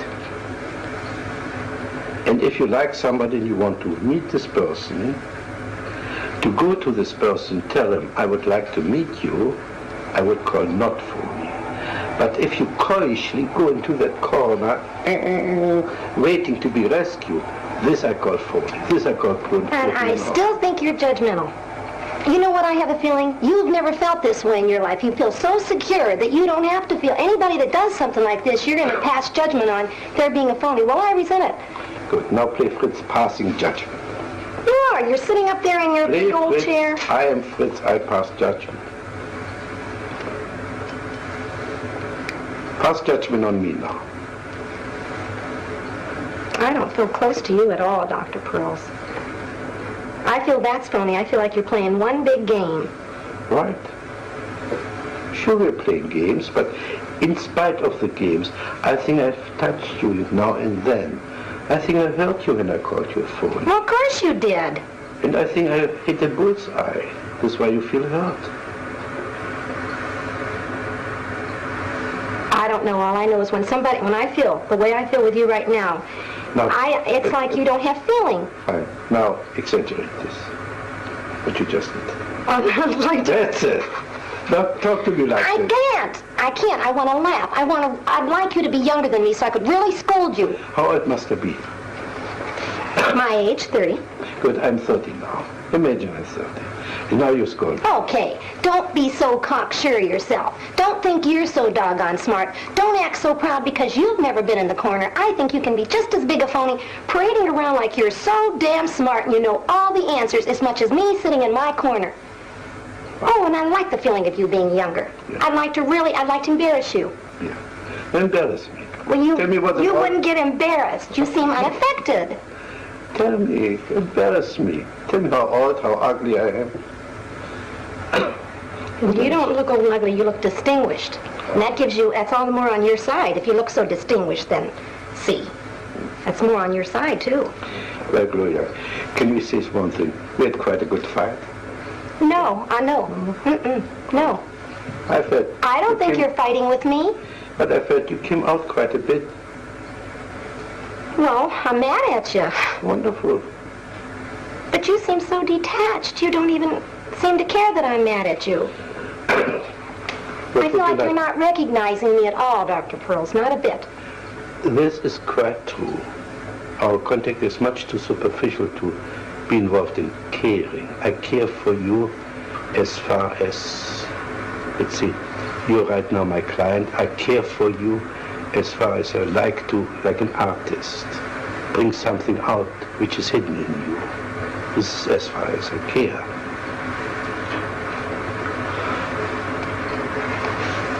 Well, I'd like to feel that there's it's frustrating. If I were to leave you right now and not see you again, it would frustrate me to feel like there hadn't been more contact. I feel completely out of contact with you.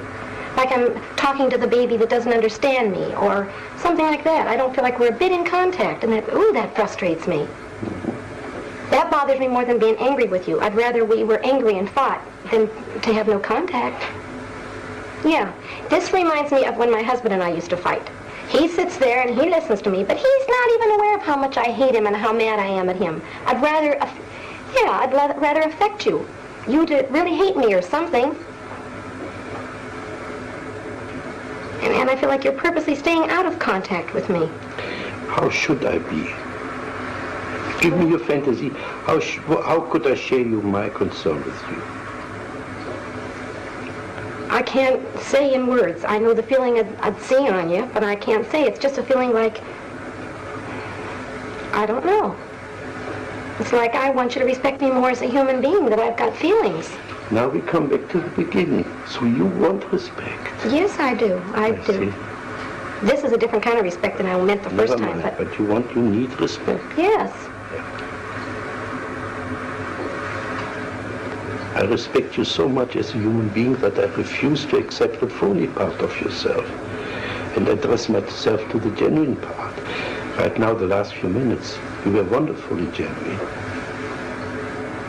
You were not playing anymore.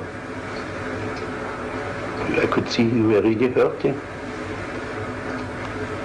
Well, I don't feel I've got a right when I don't like somebody or I disagree with somebody who's doing. If I should respect them, if they're above me, they're superior to me, I don't feel I've got a right to really, really tell you how mad I am at you. That's rubbish. You're not jacketing. You're getting back into your safe corner. That's the way it feels. That's what the safe corner feels like to me. That's right. Now go back to your safe corner. Because we have to part very soon.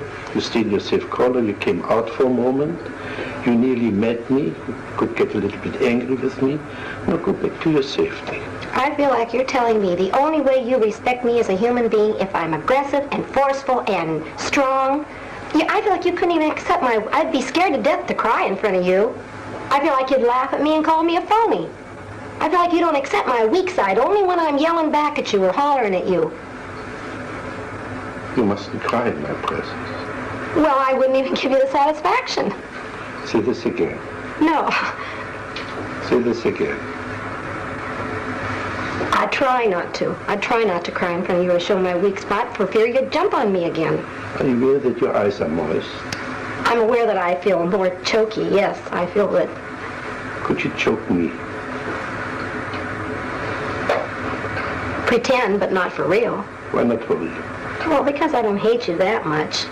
Well, you want to choke my tears back. You want me to choke you so you wouldn't cry? I'd like to, if I'd like to choke you, it would be to make you cry. I'd like to see you weak. I'd like to see you hurt and vulnerable. What would this do for you? Make me feel like I have more of a right to be hurt and you wouldn't jump on me so quick. Would you jump on me if I would cry? No. But I would jump on you if you would cry. You're sure of this? No, I'm not sure of it. What would you like me to do if you were to cry? You're smiling something off. Well, because I got two feelings. I was going to say I want you to love me and hug me, but then I thought, no, I don't want to. What's your objection? I'd be scared to be too close to you. Now we're getting somewhere. First you want to be close to me. Now you're afraid to be too close to me. Here's what I'm saying, but... That's right. Now we got the two poles of your existence. But they're two different feelings. Close, I mean emotionally, but not physically. But we've got the two poles of your existence now. Either far away in a corner, or be so close that you get melt into one with the other person. And apparently you travel between the two extremes.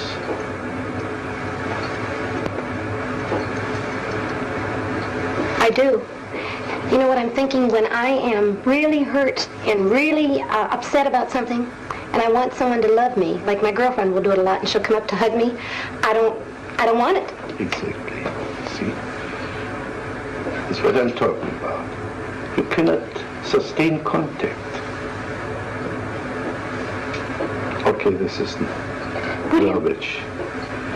What are you afraid if you were too close to your girlfriend, if you let her hug you? The only thing I'm aware of is, like when I perspire, it embarrasses me that she'd feel how wet I am, and that she'd hold my body up close, and I don't know. Are you aware of your facial expression, the kind of disgust? Yes. Yes, I am. Do this more, please. Again. It's icky. Again. It's just icky. I can just feel what it is. I don't like it. Can you say this to me, Fritz? You're icky.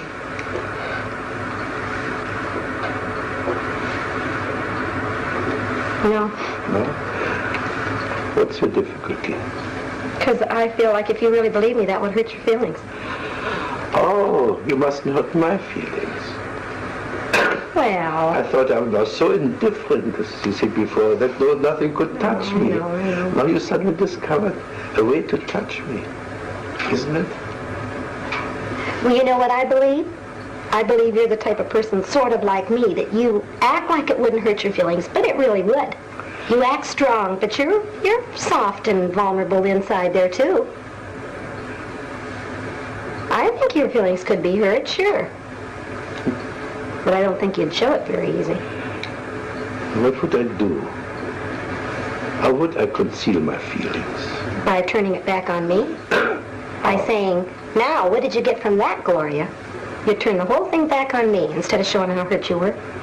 Now, can you say this to Fritz? What did you get out of this, Fritz? Say this to me. What'd you get out of what? What you just said, just your sentence. Sure, I know what you'd get out of it. If I said, what did you get out of this, Fritz? You'd say, nothing. It didn't bother me. It was you that did it. You still wouldn't let me know you were hurt, but I know what it would be if you told your true feelings, that you didn't want to show your hurt, so you covered it up. Same way with me in the corner. Now, if I were hurt, if I would cry, what would you do with me? You wouldn't be so superior to me. You'd be more vulnerable, and I could pacify you and make you feel better. You could hug me. Yes. And I could be the baby. Yes. Yes. I'd like that. You'd feel more on my level. I wouldn't have to feel so dumb with you. And the other way around, you would have to be my baby. If you would cry, you would like to play the baby and be comforted and hugged and poor thing. Well, I'd like that too. But I tell you something, Gloria. I think we came to a nice closure. I think we came to a little bit of understanding. I think we finished this situation now, all right? All right.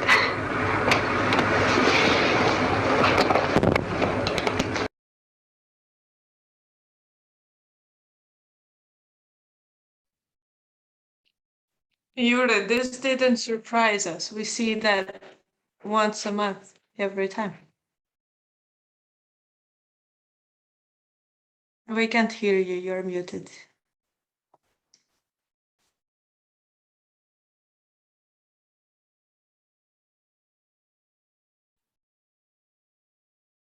So are you trying to insult me? No, I'm complimenting you. This is the best, most alive session we have seen so far. Я говорю, Юра, эта сессия вообще для нас не удивительна. Мы видим это раз в месяц, каждый месяц. Говорит, ты хочешь меня сейчас обидеть? Я говорю, нет, это комплимент. Этот сеанс был самый живой, самый веселый. Okay. What was interesting for me is to see your expressions. Что было самое интересное для меня самого, это наблюдать за вашими реакциями и то, как вы это смотрели. Okay. So now it's time to remember the critique comes later. Сейчас, перед тем, как разойдемся в группы, помните, что критика и оценка, она будет позже. What methods, what techniques he used? А сейчас говорим о том, какие методы, какие техники он здесь использовал. Okay. Rooms.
Yuri, can you put me back in 7 room two version of me?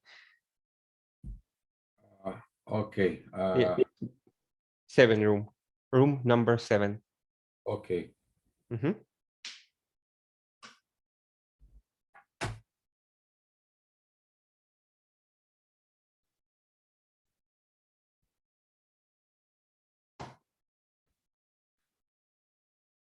Yuri, 2 version of me, 2, 2, like you make last time. Number 7 room. Okay. Yeah. Let me find you. Which room are you now? No. I'm one part of me in room number 7, and here is second part me. So, okay. Yeah, in room number 7, I see 2 parts of you. Yeah. Yeah. What do you do? Okay. I see both of you there. Okay. Okay.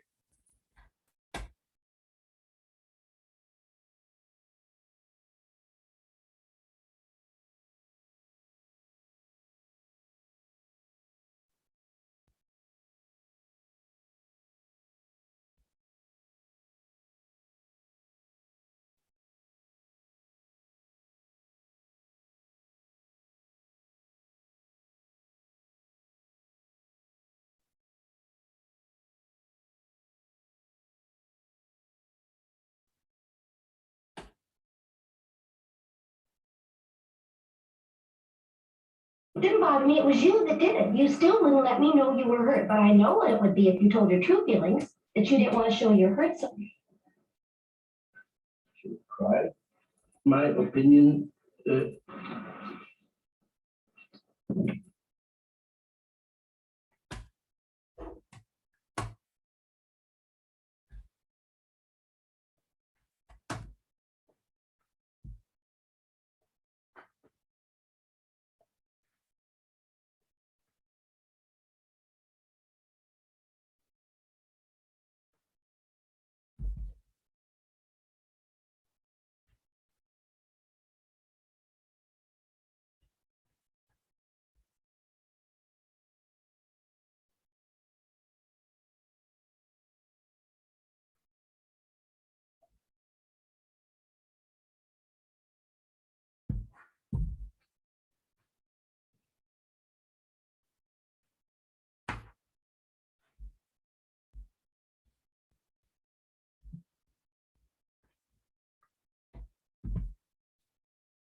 Hey, Lucan. Don't you think it's good to go to animals now? Huh? But hey.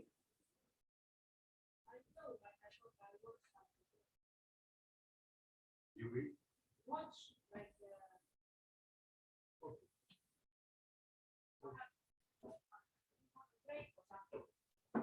No, they discussed it. Is it ready now? Yeah.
You could sense that he just talking about what he had learned.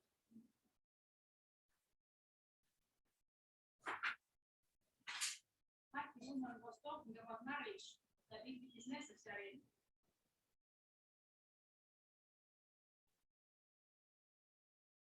that's not really that it is necessary that it actually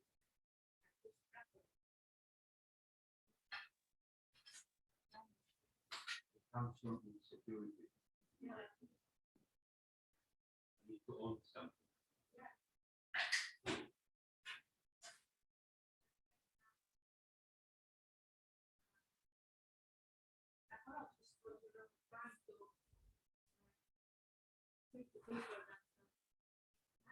Security it's not always so gives security, but still it stresses people. It was like Give security because without it, they don't have security. Like Estonia from the point of view of Corona.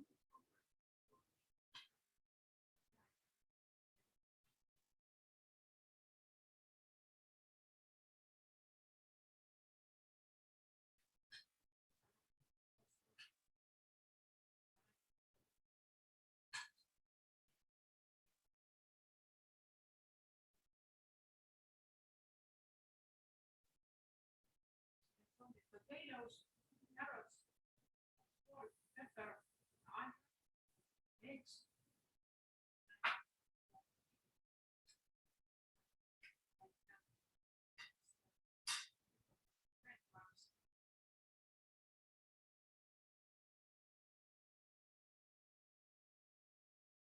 Difference if you make it from raw potatoes or cooked potatoes.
Так, выключить.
Every time I come back, everyone looks a lot more beautiful. Каждый раз, что я возвращаюсь обратно после наших работ, все выглядят намного красивее. Я не знаю, на вас так вечерний свет работает или что. Okay, Victoria, I have a question. Okay, give it to me. Do I also look more beautiful? Yes, you're the first one I pay attention to every time I come back. Okay.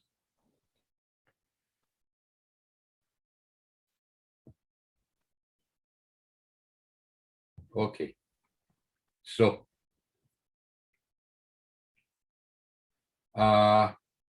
Irina, what have you observed? Что ты увидела? Ну, мне на самом деле очень понравилось этот сам по себе сеанс. Он был очень живой. I liked this session a lot. I felt that this was really much alive. Мне понравилось, что он из нее как бы вытаскивал вот эту, как будто снимал с нее маску и видел ее настоящие эмоции, как бы ее саму. I like that during the session he pretty much did everything to strip her off her mask, and it's like he could see her real self through all of that. Но в то же время, как бы, когда я сама испытала на себе такое, No, at the same time, when I was in that client's shoes and I had this type of therapy, то мне это очень не понравилось. then I hated it. И более того, я не вела себя так, как она. And more so, I didn't behave myself the way she did. Я просто выслушала, сказала «да», заплатила деньги и ушла.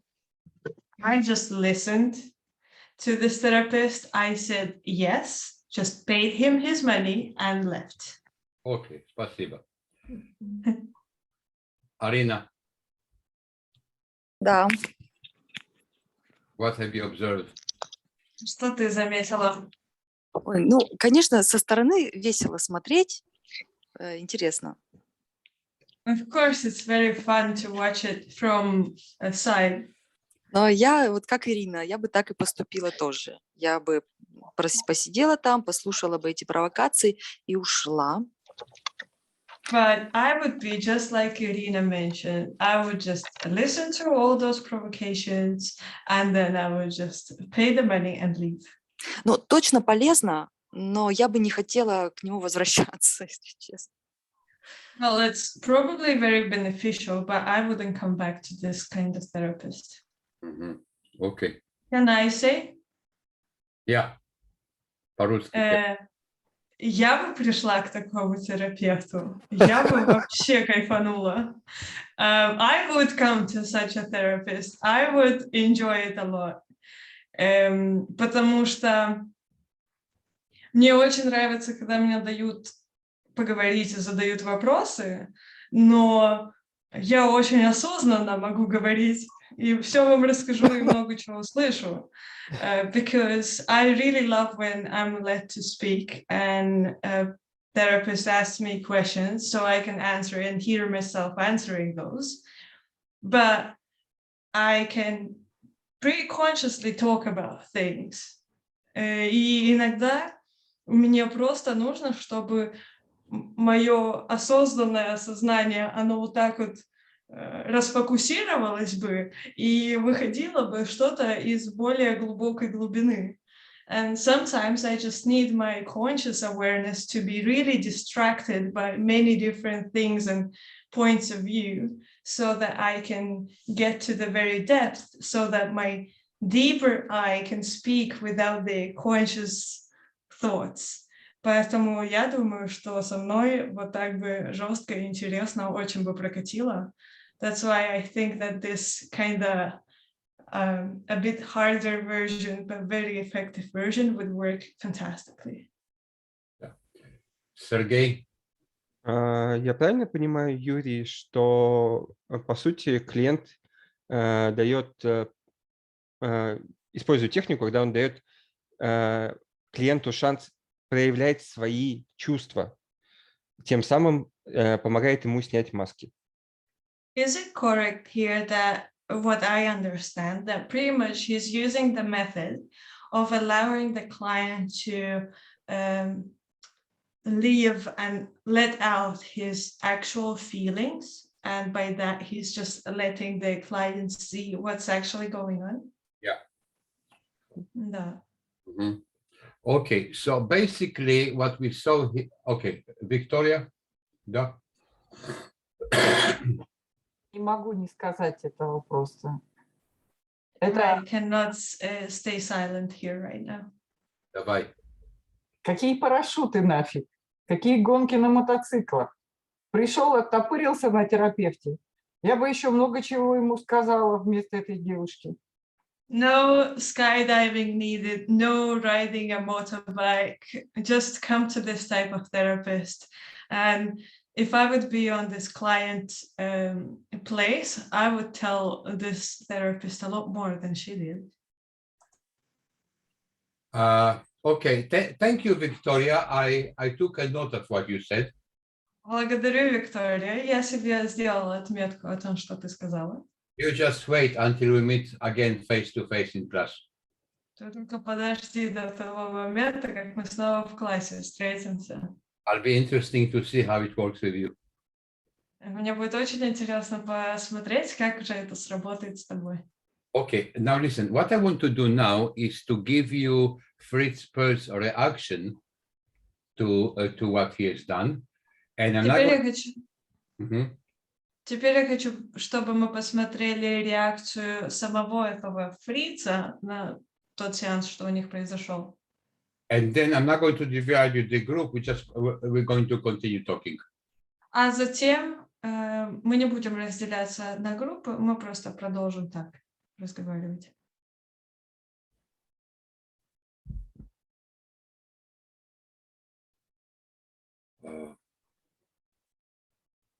One moment.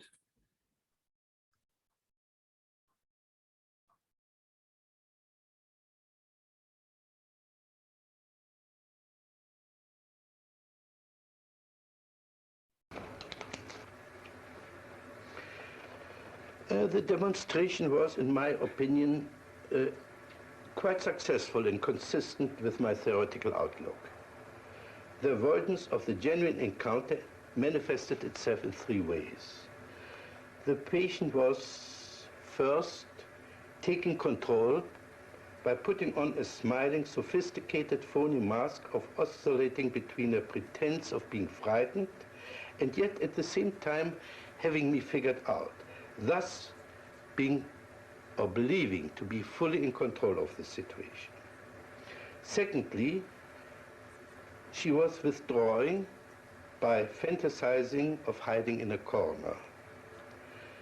Thirdly, she was blocking the real encounter of melting through crying, which then would have been the real emotional meaning of this meeting. The patient was capable of identifying herself with several fantasies she had projected onto me.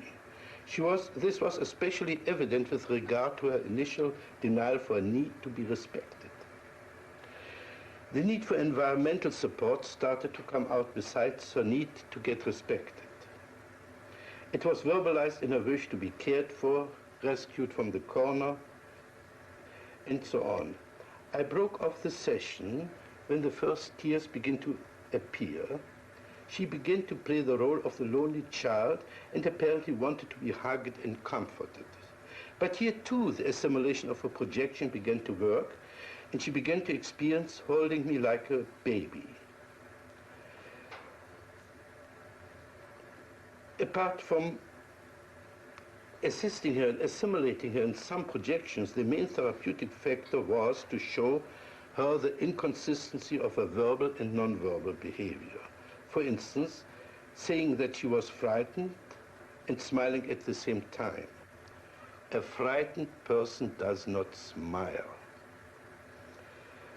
Where I failed was in the direction of her embarrassment. This embarrassment was protected by her brazenness and anger. To get to her existential embarrassment, we would have to work through and eliminate the phoniness, that is the ease with which we can superficially assume any role that is required for a specific situation. This pseudo-adaptation is her way of coping with life. This is about what I got out of this session.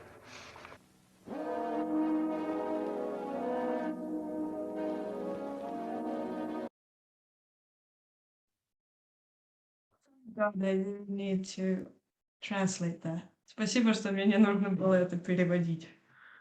Жесть. Unmute yourself. Unmute yourself, Юра.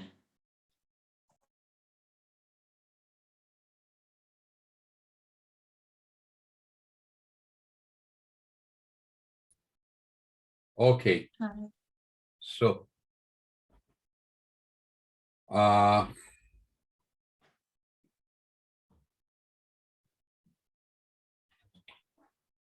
you see what actually happened here. He was using mainly counseling skill stage 2. Что на самом-то деле здесь происходило? Это он использовал методы консультирования стадии 2. Which is identifying patterns and themes. Это связано с тем, чтобы идентифицировать паттерны и темы. Okay, but Fritz Perls strongly disagree with escaping to childhood. Фриц, он абсолютно отрицает впадание в детство. Okay, he said that Детскость. that everything happens in the here and now. Он говорит о том, что все происходит здесь и сейчас. Because what he also says that any explanation. Что он еще говорит, это что все происходит здесь и сейчас, и что любое объяснение is a waste of therapeutic time. Это абсолютная трата терапевтического времени. So, in Gestalt therapy, what he's practicing, there is no any reference to the inner child. А в гештальт-терапии, которую он практикует, там нет никакого упоминания внутреннего ребенка. Because the inner child, in the inner child, we explain the why.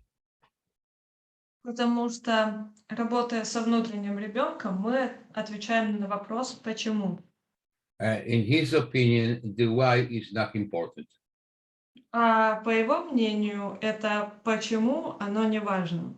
So, where is actually when he actually identifying patterns and themes, he talks about the mind-body connection. Когда он здесь идентифицирует паттерны и темы, он говорит о связи ума и тела. So he was identifying constantly her body language. Поэтому он постоянно подмечал ее язык тела.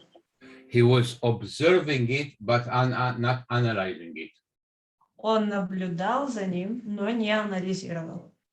And he was just reflecting to her what he's seeing. И он просто зеркалил ей то, что он видит. But he has not asked her why. но не задавал ей вопрос, почему. Okay. One of the things that I don't agree fully with what you have done Одна из вещей, с которой я не до конца согласен из того, что он проделал, when you start challenging her, are you a little girl? это когда он начал брать ее на понт, ты сейчас маленькая девочка. So I say that it's not the biological age, but the emotional age. Я говорю о том, что это не биологический возраст, но эмоциональный возраст. So everything we've seen so far is not enough. И вот все, что мы видели до сих пор, этого все равно недостаточно. Each method has its own place. У каждого метода есть свое место и время. But this method on its own, it's really not enough.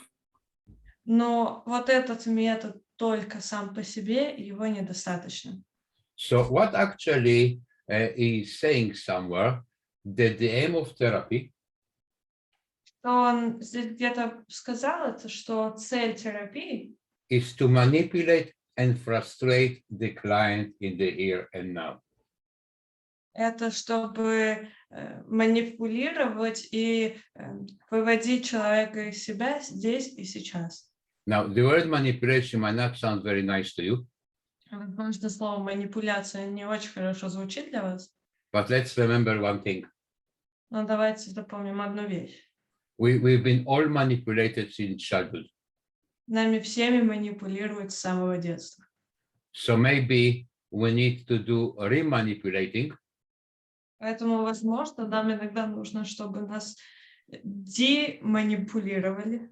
But not do what Carl Rogers said, just doing, I understand.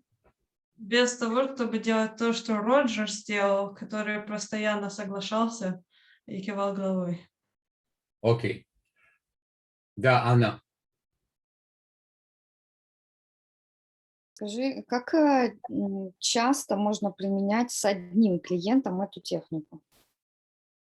How often can we use this one technique with one client?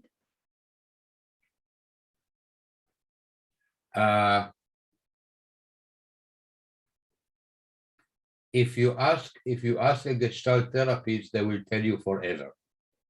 Если ты задашь этот вопрос гештальт-терапевту, то они скажут вечно.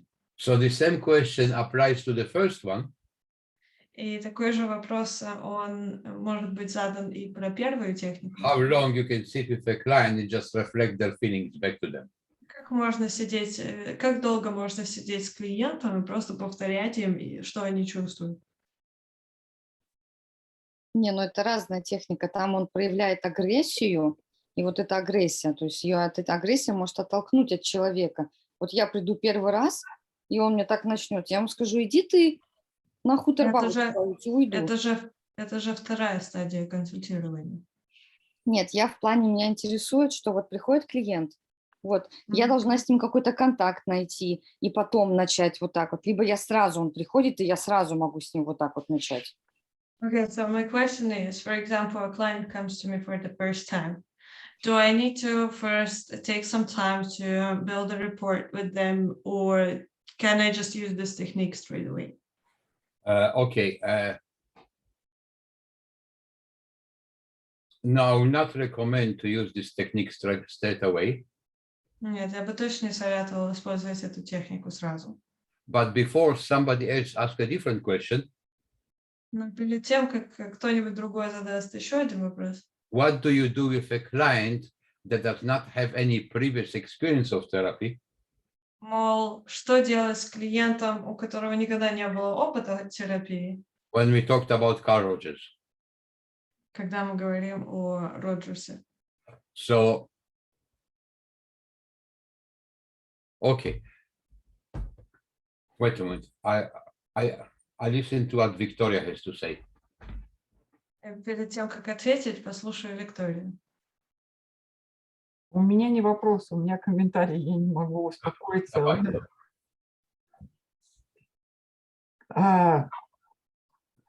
Поскольку я знаю, что эта девушка ходила несколько лет к гештальтисту, Because I have read that this lady was going to Gestalt therapist for a few years before then, который является автором этого фильма.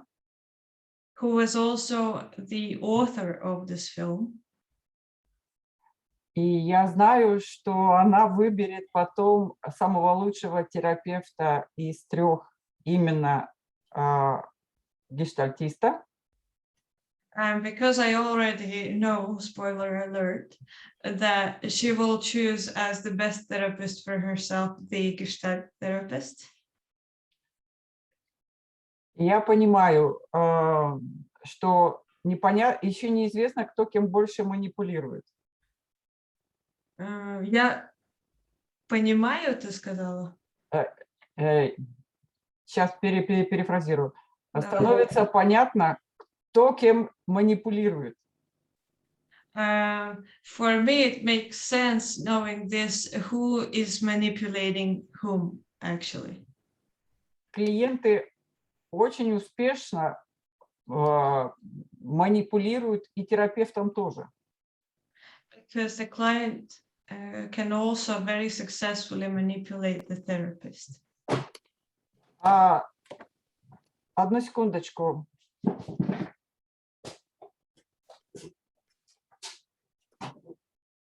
Выключайте микрофоны, кто не говорит, пожалуйста. Спасибо. Прошу прощения. Дело в том, что тот костюм папы, который она не смогла одеть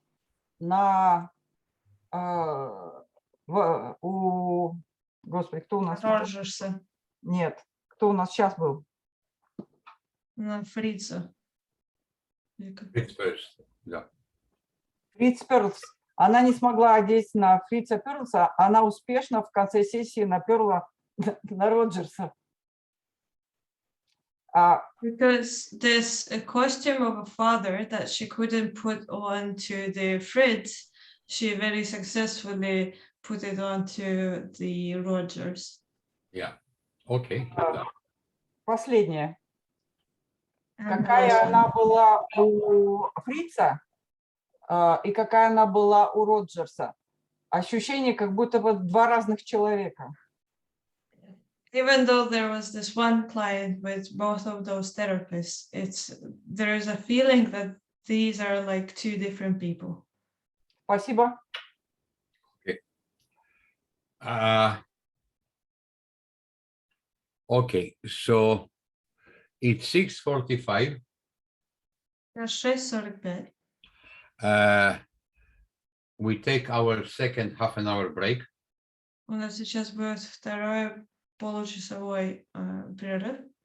And then we're going to go to the third movie. И затем мы перейдем к 3-му фильму. Полчаса, пожалуйста. А Юра же должен был договорить. Oh, Yuri, didn't you want to finish talking about the questions of like what to do on the first therapy, or if the client never had therapy before? Okay. Let me say more about it on the after the third movie, because it will be more clear. Позвольте, я скажу больше по этой теме после того, как мы посмотрим 3-й фильм. Okay. Полчаса.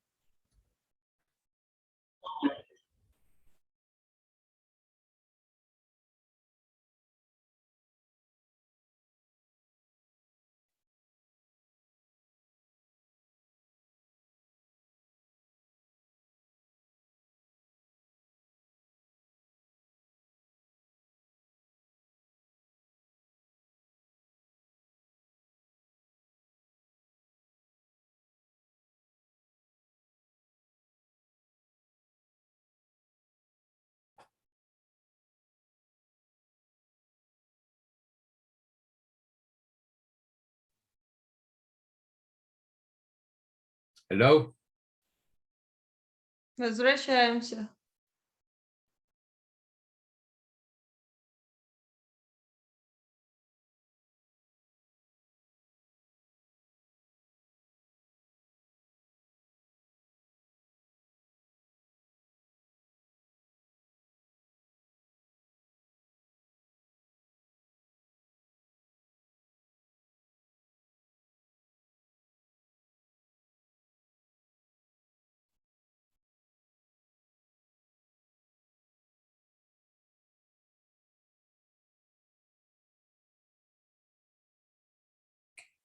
Jana, Evelina, Sergey.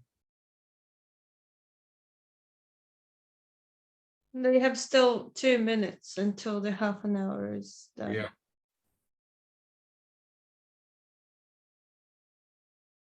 Okay.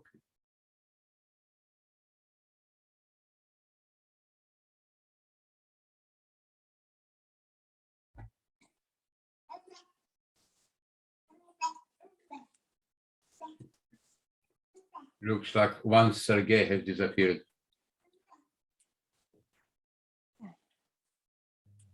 Okay.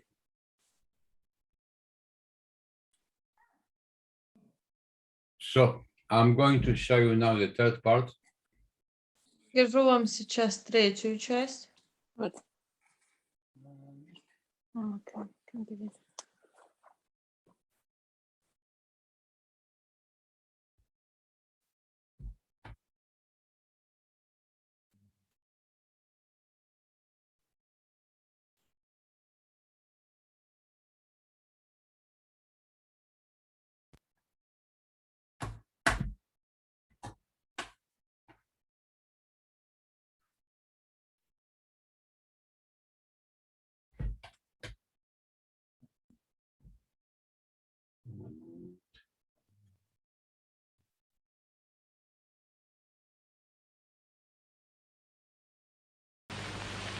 Hello, Gloria. I'm Dr. Ellis. You How do want you do, Dr. Ellis? to be seated, please? Mhm.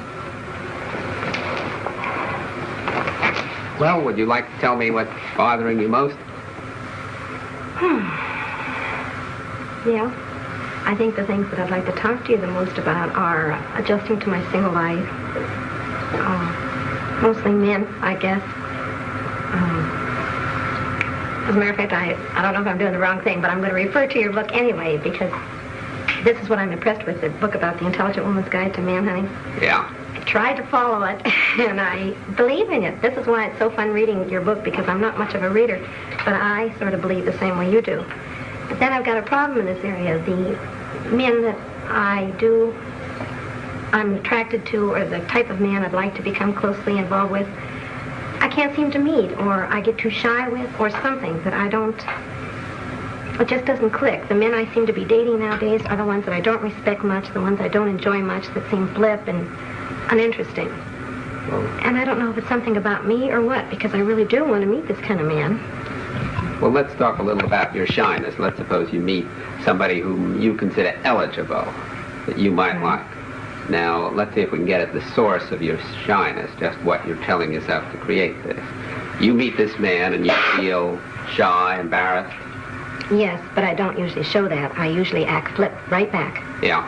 I act like the other men act to me, as a matter of fact. I act flip.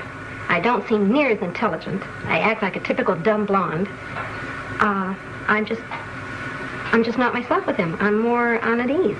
Yes. Well, as you probably know from manhunting, I believe that people only get emotions such as negative emotions of shyness, embarrassment, shame, because they tell themselves something in simple exclamatory sentences. Now let's try to find out what you're telling yourself. You're meeting this individual. Now what do you think you're saying to yourself before you get flipped? I know what it is, that I don't stand up to his expectations. I'm not quite enough for him. He's superior to me.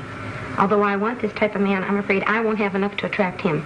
Well, that's the first part of the sentence, and that might be a true one, because maybe he could be superior to you in some ways. Maybe he wouldn't be attracted to you, but that would never upset you if you were only saying that. I think he may be superior to me. Now, you're adding a second sentence to that, which is, if this is so, that would be awful. Well, not quite so extreme as that, because I've thought about that, too. It's usually, I've missed my chance again, because when I want to become... If I want to show the very best of myself, because I think I have self-confidence and I have enough to offer. Yeah. But when I get afraid like that, then I show all the bad qualities. I'm flip, I'm so much on the defensive that I can't show my good qualities. I missed my chance again. There was a good opportunity close to this man, and I loused it up again. All right, but even let's suppose you're saying that, and I think you really are, but you must be saying something else too, because if you were just saying, hell, I missed my chance again, you'd say, all right, next time I'll take advantage of what I learned this time and do it a little better. Now, you still must be saying, if you feel shame, embarrassment, shyness, there's something pretty bad about your error in missing your chance again.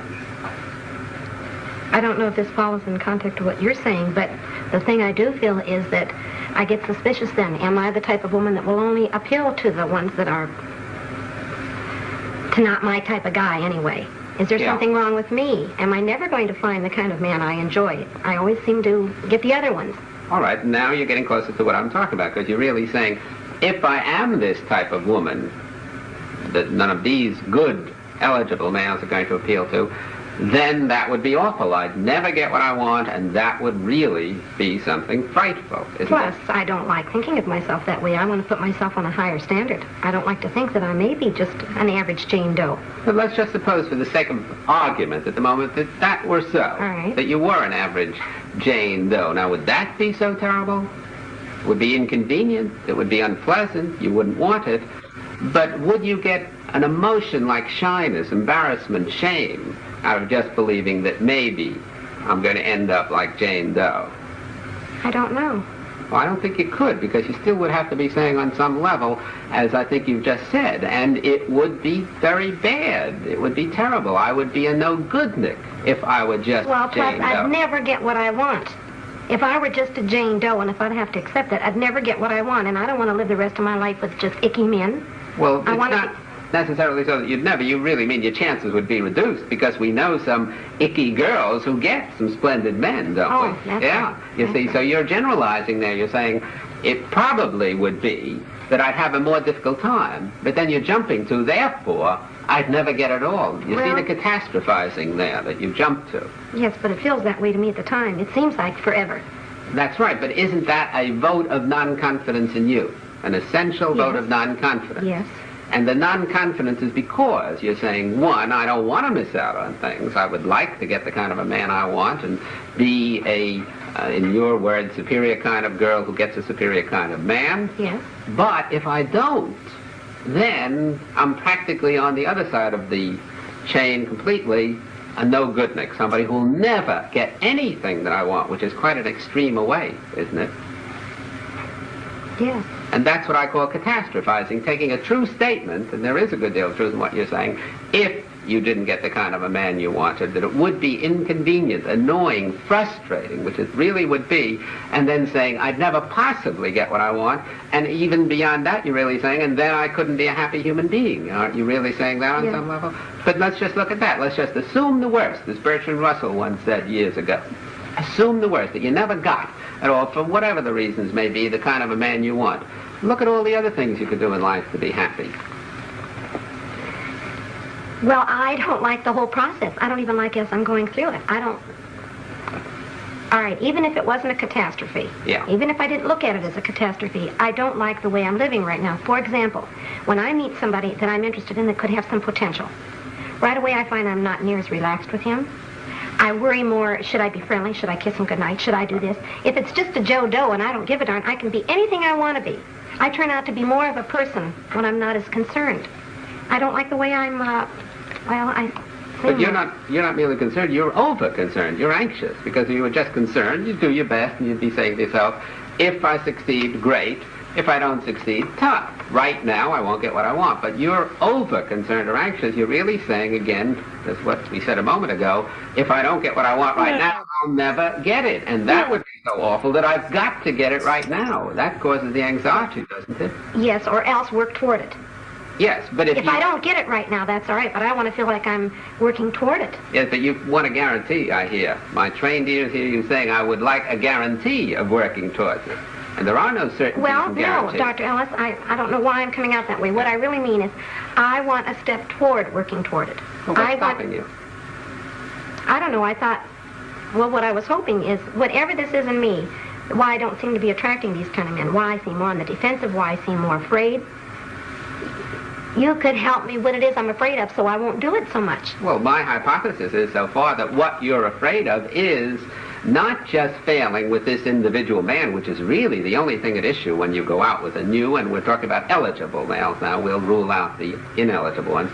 you're not just afraid that you'll miss this one. You're afraid that you'll miss this one, and therefore you'll miss every other, and therefore you'll prove that you are really not up to getting what you want, and wouldn't that be awful? You're bringing in these catastrophes. Well, you sound more strong at it, but that's similar. I feel like this is silly if I keep this up.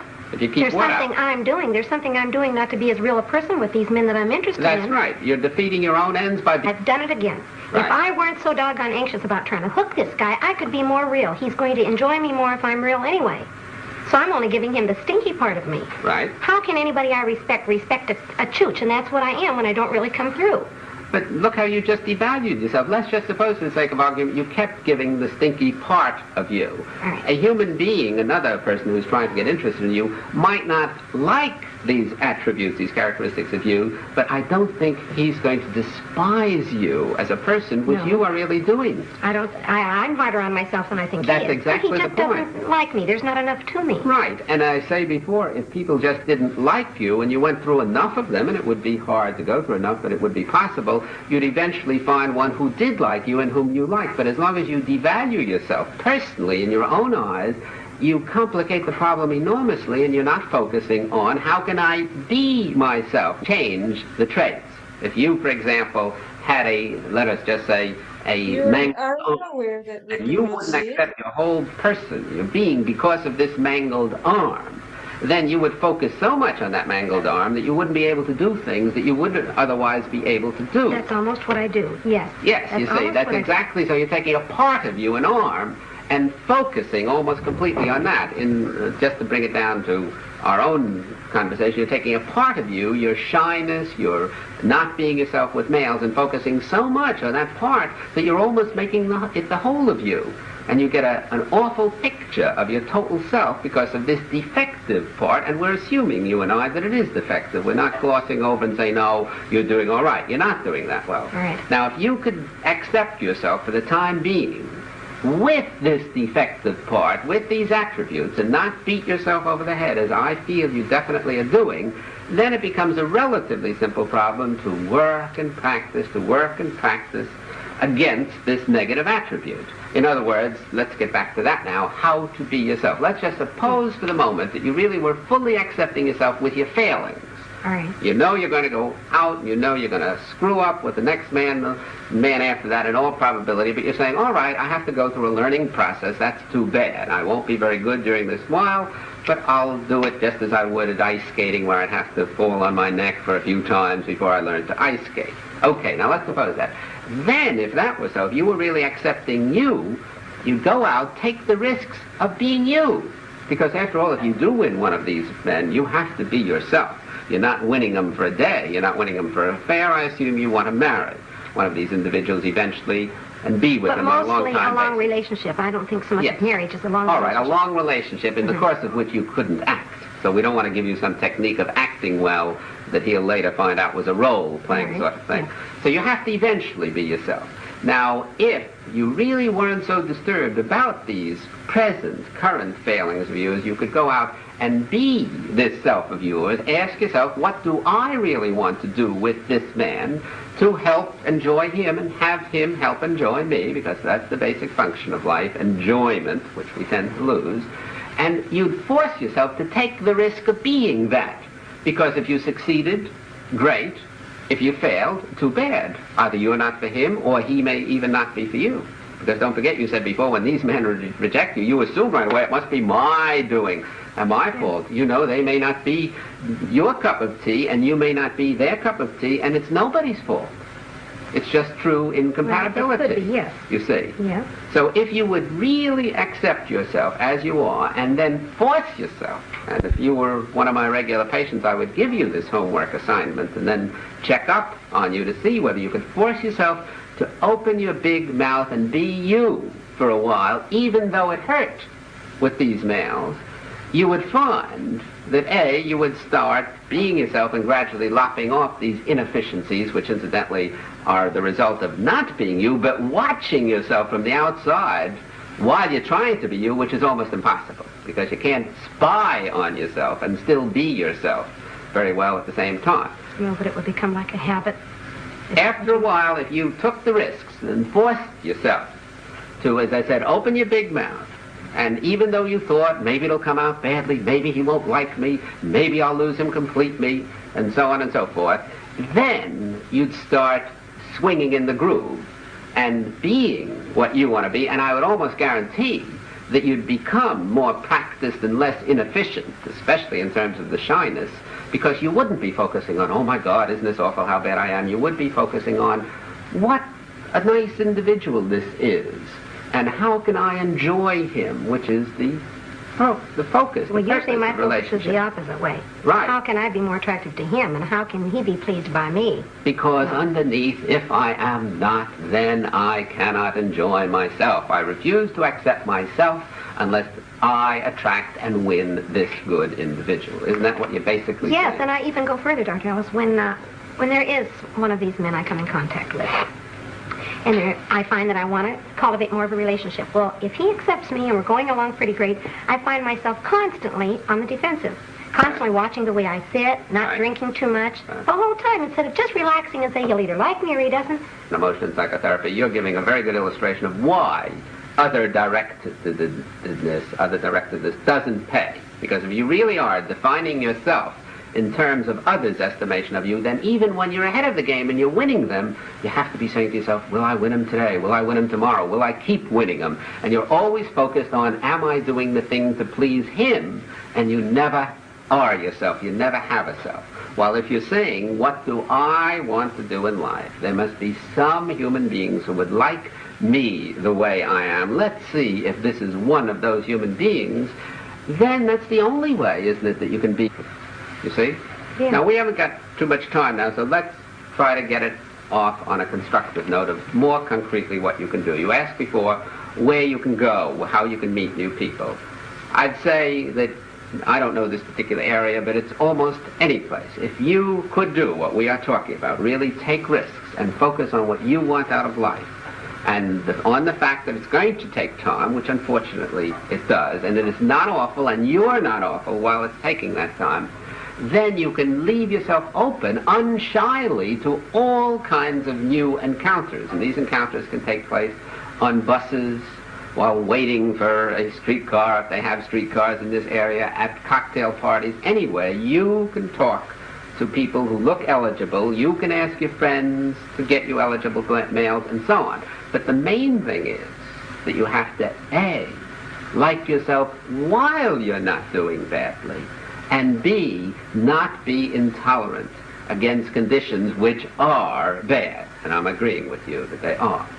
Now, as I said, I would give you, if you were a patient of mine, the homework assignment of deliberately, very deliberately going out and getting yourself into trouble. In other words, taking the most eligible males you can find at the moment and forcing yourself, risking yourself to be you.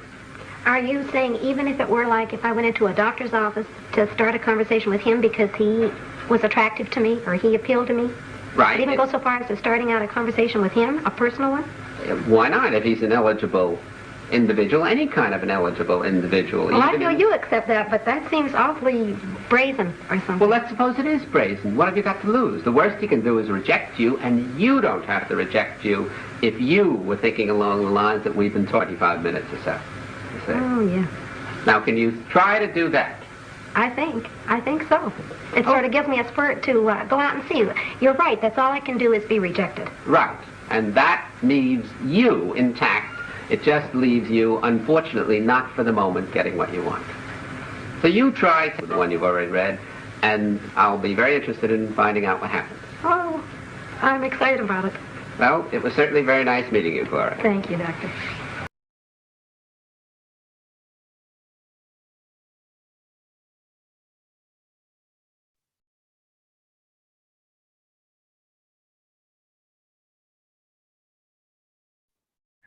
Okay, one moment. I'm going to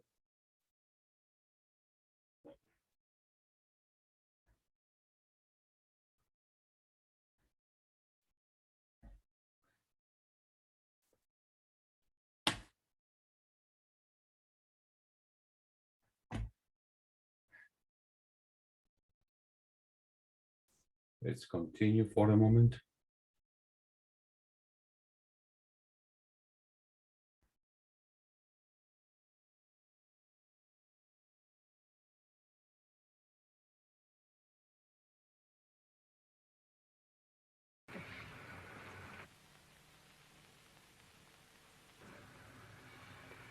enjoyed talking with this interesting and I think highly courageous patient, and thought that the session gave a pretty good illustration of a fairly typical session of rational emotive psychotherapy.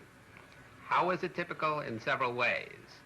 In the first place, I was able rather rapidly and quickly to get to some of what I think are the philosophic cores of the patient's disturbances, to show her that the reason she is feeling shy and ashamed and afraid in this instance is because, even though partially unwittingly, she is defining herself in a very negative way, or devaluing herself by blaming herself too much for imperfect behavior.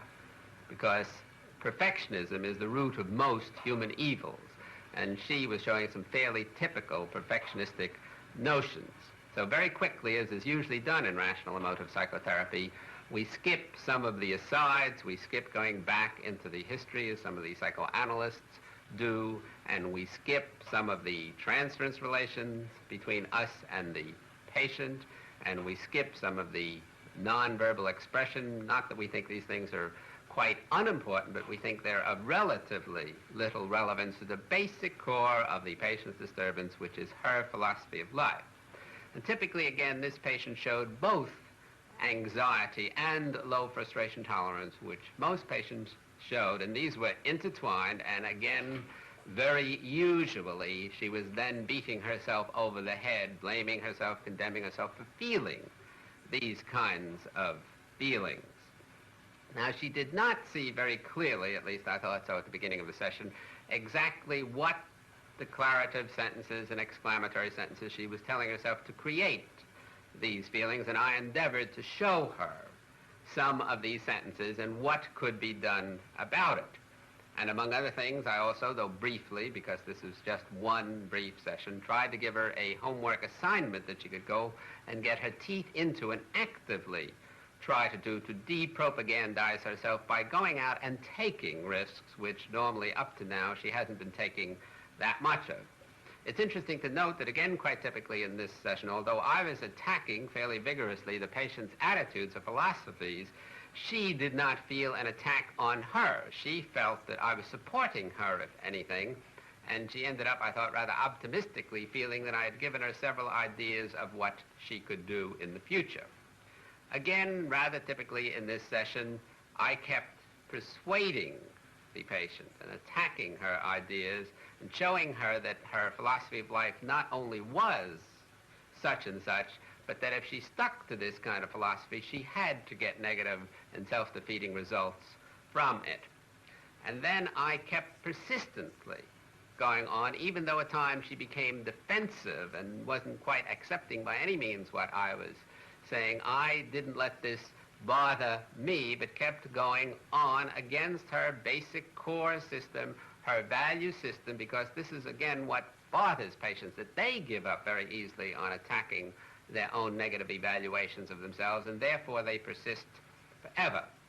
Now, there were limitations, of course, especially in terms of time to the session, and these limitations did have some effect. For example, there was not enough time for repetition. In several sessions, I would have gone over much of the same material until I was sure that it had sunk in.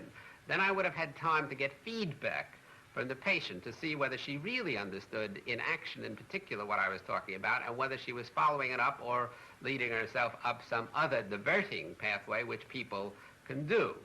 There was no time to emphasize that she would have to continually reassess her evaluations of herself and her general philosophies and do rethinking for the rest of her life. There was no time to show the patient very much that even during this session, in relation to me and what she was saying about herself, that she was displaying her bad attitudes toward herself.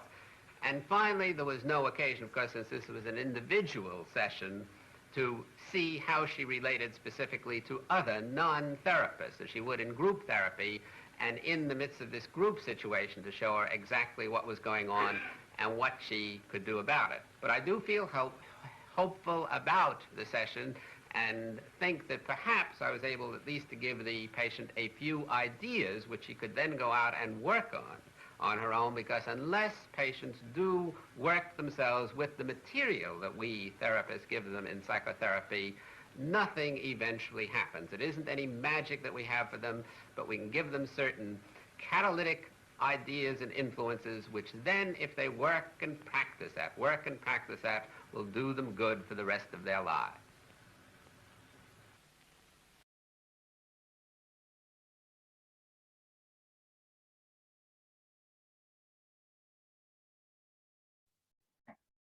Okay, so here you saw a classical session of somebody that gives advice. Лев дает совет.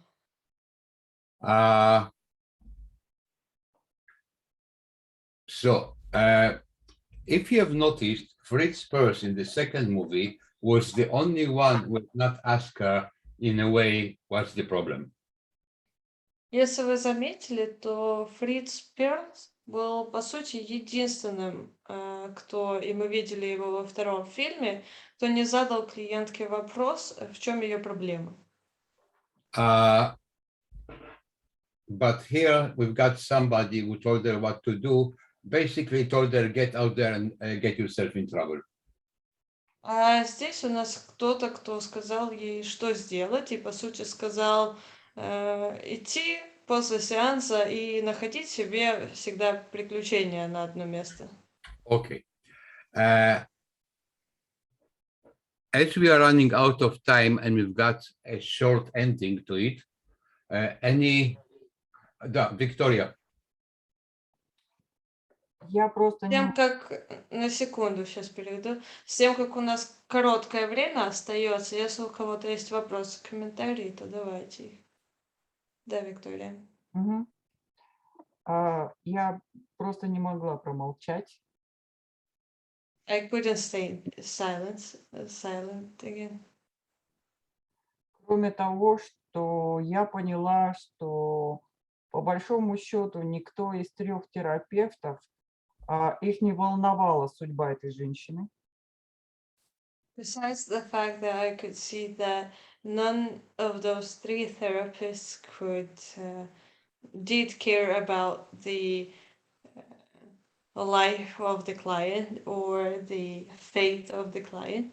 Сейчас я объясню, почему я так решила. I'll tell you why I think so. Сначала я расскажу, что мне очень не понравилось в этом 3-м видео. I'll tell you what I definitely did not like at all in the 3rd video. Терапевт использовал язык тела, который говорил клиенту: «Я не принимаю тебя». The therapist used the body language that told the client that I'm not accepting of you. Когда кто-то говорит с тобой и ставит руку вот так,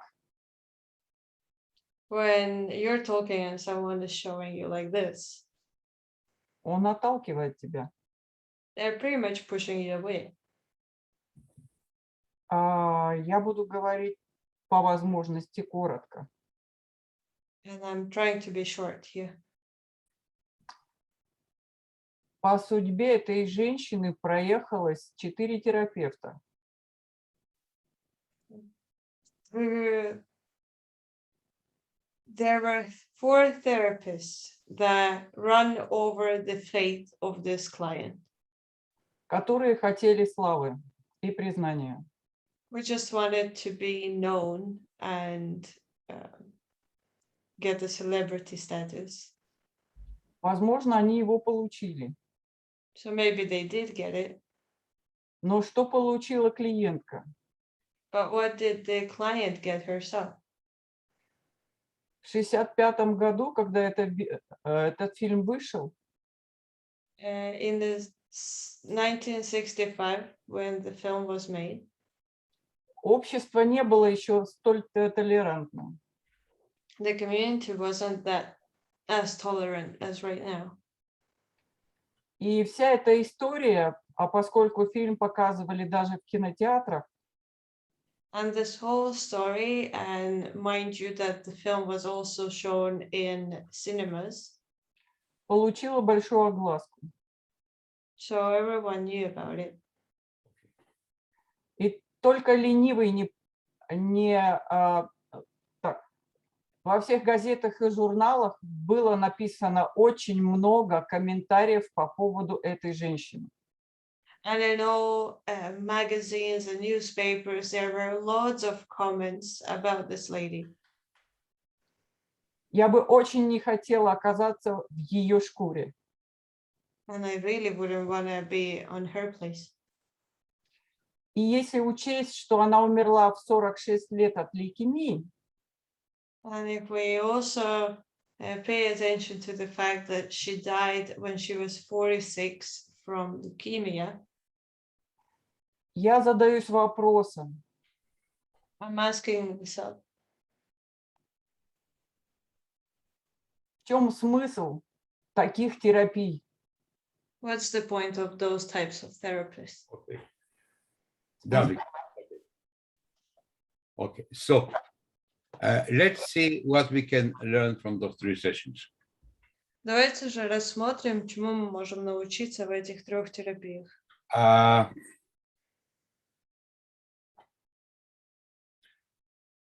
The first session В первом сеансе was stage 1 counseling skills. были консультативные навыки первой стадии, Which was creating rapport with the client. где терапевт, по сути, выстраивал взаимодействие, соединение такое с клиентом. The second session Во втором сеансе was about stage 2, which is understanding the depth of the problem.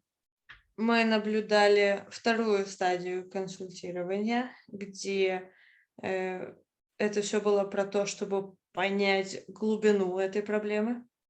And the third movie А в третьем фильме was about stage 3, which is goal setting. Okay, so what we're going to do about it? мы наблюдали третью стадию консультирования, где мы ставили цели. Окей, и теперь что мы с этим сделаем? Okay, so now I'm going to ask you a question one by one. Теперь я задам вам вопрос каждому один за другим. It'd be useful if I see your face on the screen. Будет очень хорошо, если вы можете включить все свои видео. Okay, Victoria, I want you Виктория, to imagine я хочу, чтобы ты представила, this is the last 3 therapists in the world. что эти 3 терапевтов – это последние терапевты, что остались в мире. Which one would you choose? Какого бы ты выбрала? Да, ты. Я бы не пошла ни к одному. I wouldn't go to any of those. Andrei.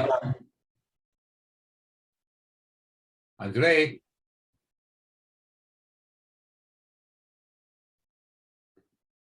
No. Андрей, ты включи микрофон, тебя не слышно. Я сторонник гуманистического направления и развития психотерапии как таковой. И я, прежде всего, Андрей, Simple question. Which one would you choose? The first. Роджерс. Okay, спасибо. Алексей. Ну, мне ни один не понравился, но если так выбирать, то, я думаю, второй. I didn't like any of them, but if I had to choose, then the second one. Okay, Иван.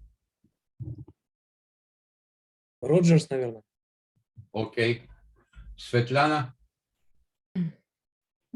Я бы выбирала между первым и третьим. I would be choosing between the first and the third. Окей. Анна. А я бы ко всем пошла. I would go to every one of them. Окей. Арина. Первый Роджерс. Окей. Татьяна. Первый. Окей. Ольга. Ко второму. Окей. Оксана. Микрофон, Оксана. Ко второму. Окей. Виктория. Me? Matukevich, да. The second one, of course. Второй, окей. Юлия? Or the first one. Мгм. Мне одинаково понравились первые два, а третьего практически не слышала, потому что очень сильно расходились субтитры английский язык. Я пыталась послушать сама, и мне тоже не получилось. Короче, надо все пересматривать. Поэтому у меня нету своего мнения по Элису. Первые два одинаковые. I like the first two, and about the third one, I couldn't hear the third one. The subtitles and the way he was speaking were really much apart, so I couldn't really make sense of it. I will have to look over it. Ирина? Третий. Окей. Оля? Микрофон, Оля. Они настолько разные, что вот по ощущениям я, наверное, хотела пройти бы через все и вот тогда уже выбрать, кто ближе. They're all so different, so I feel like I would want to go through all of them and only then choose. Окей. Сергей? Second one. Второй. Окей. Второй Сергей? Первый. Окей. Мария? Мария, микрофончик. Второй. Второй. Эвелина? Первый. Михаил? Первый. Джана? Первый. Татьяна? Мне было бы интересно всех троих пройти. Окей. Есть еще одна Татьяна. Где она? Она не тут. Окей. Тина? Татьяна, да. Я уже отвечала, но хочу добавить. Я бы тоже как бы взяла бы опыт троих, и тогда уже бы как бы, Окей. то, что интересно всех троих. Тина? Pearls. Кто? Second one, pearls. Окей.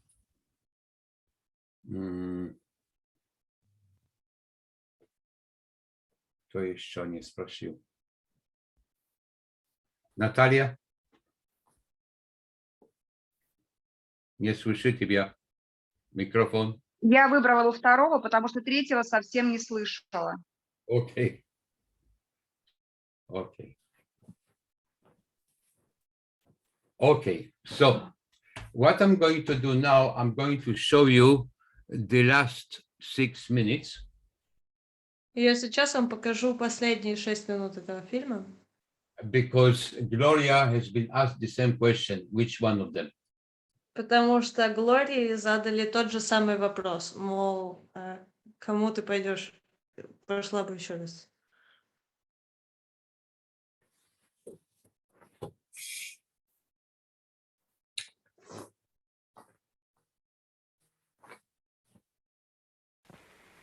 We hope that this journey into the private world of Gloria has been interesting and profitable to you.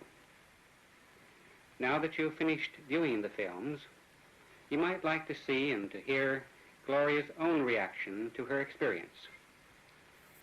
The following interview is made immediately after her work with all three therapists. Gloria, you've been through the mill today, haven't you? Mm-hmm. Could you tell us a little bit about your reactions to each of these three therapists? Yeah. First of all, I found that I was the most relaxed and most Да. Rogers.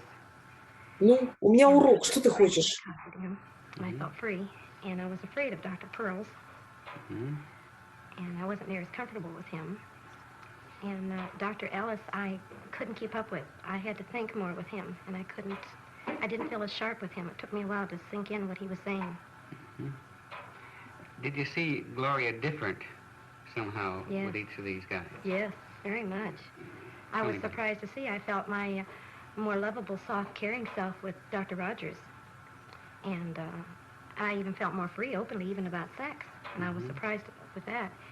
And Dr. Ellis, I will say I felt more cold toward Dr. Ellis. I didn't have enough feeling. I was so busy trying to think with him that I didn't have enough feeling there. and I feel the most, the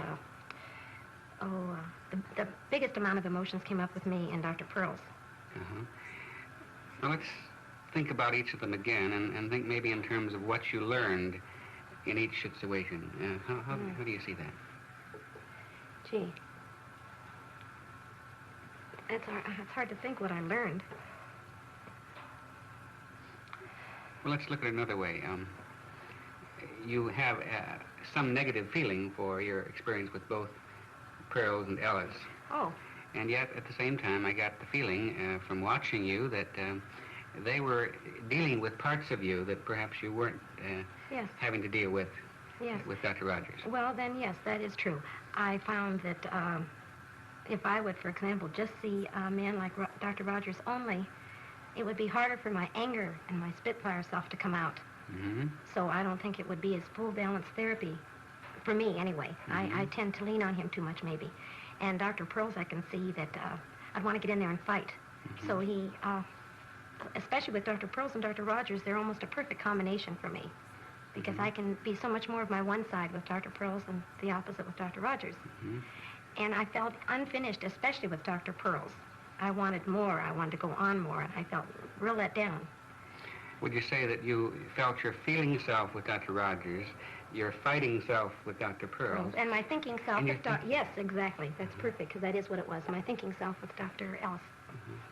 And I felt unfinished with Dr. Ellis, too, because it couldn't sink in enough. I would have liked more time to be able to appreciate more what he had to tell me. Mm-hmm. Well, you can see then that maybe there is some importance in different types of therapy, that each has its special way of getting to you, huh? Yes, and I will say one more thing about the therapist. I feel that if I were to go into therapy, especially being brand new, I would choose somebody like Dr. Rogers because it wouldn't frighten me so. Mm-hmm. But I think at the stage of the game where I am right now, Dr. Pearls could be the most valuable to me. Mm-hmm. So he isn't quite as coddling, but I think I could really get a lot from him. Mm-hmm. Although I'd want to battle with him, too, but I feel like I could get a lot from him. Well, you've been very courageous and willing to take risks, and we're very grateful. Well, I appreciate it. I enjoyed it very much. Thanks so much.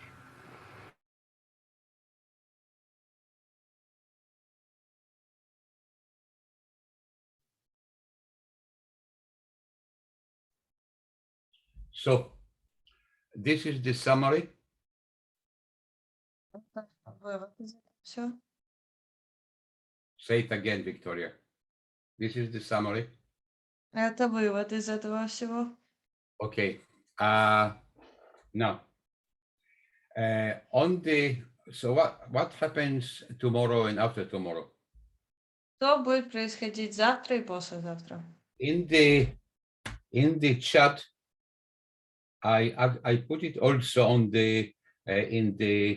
in Facebook.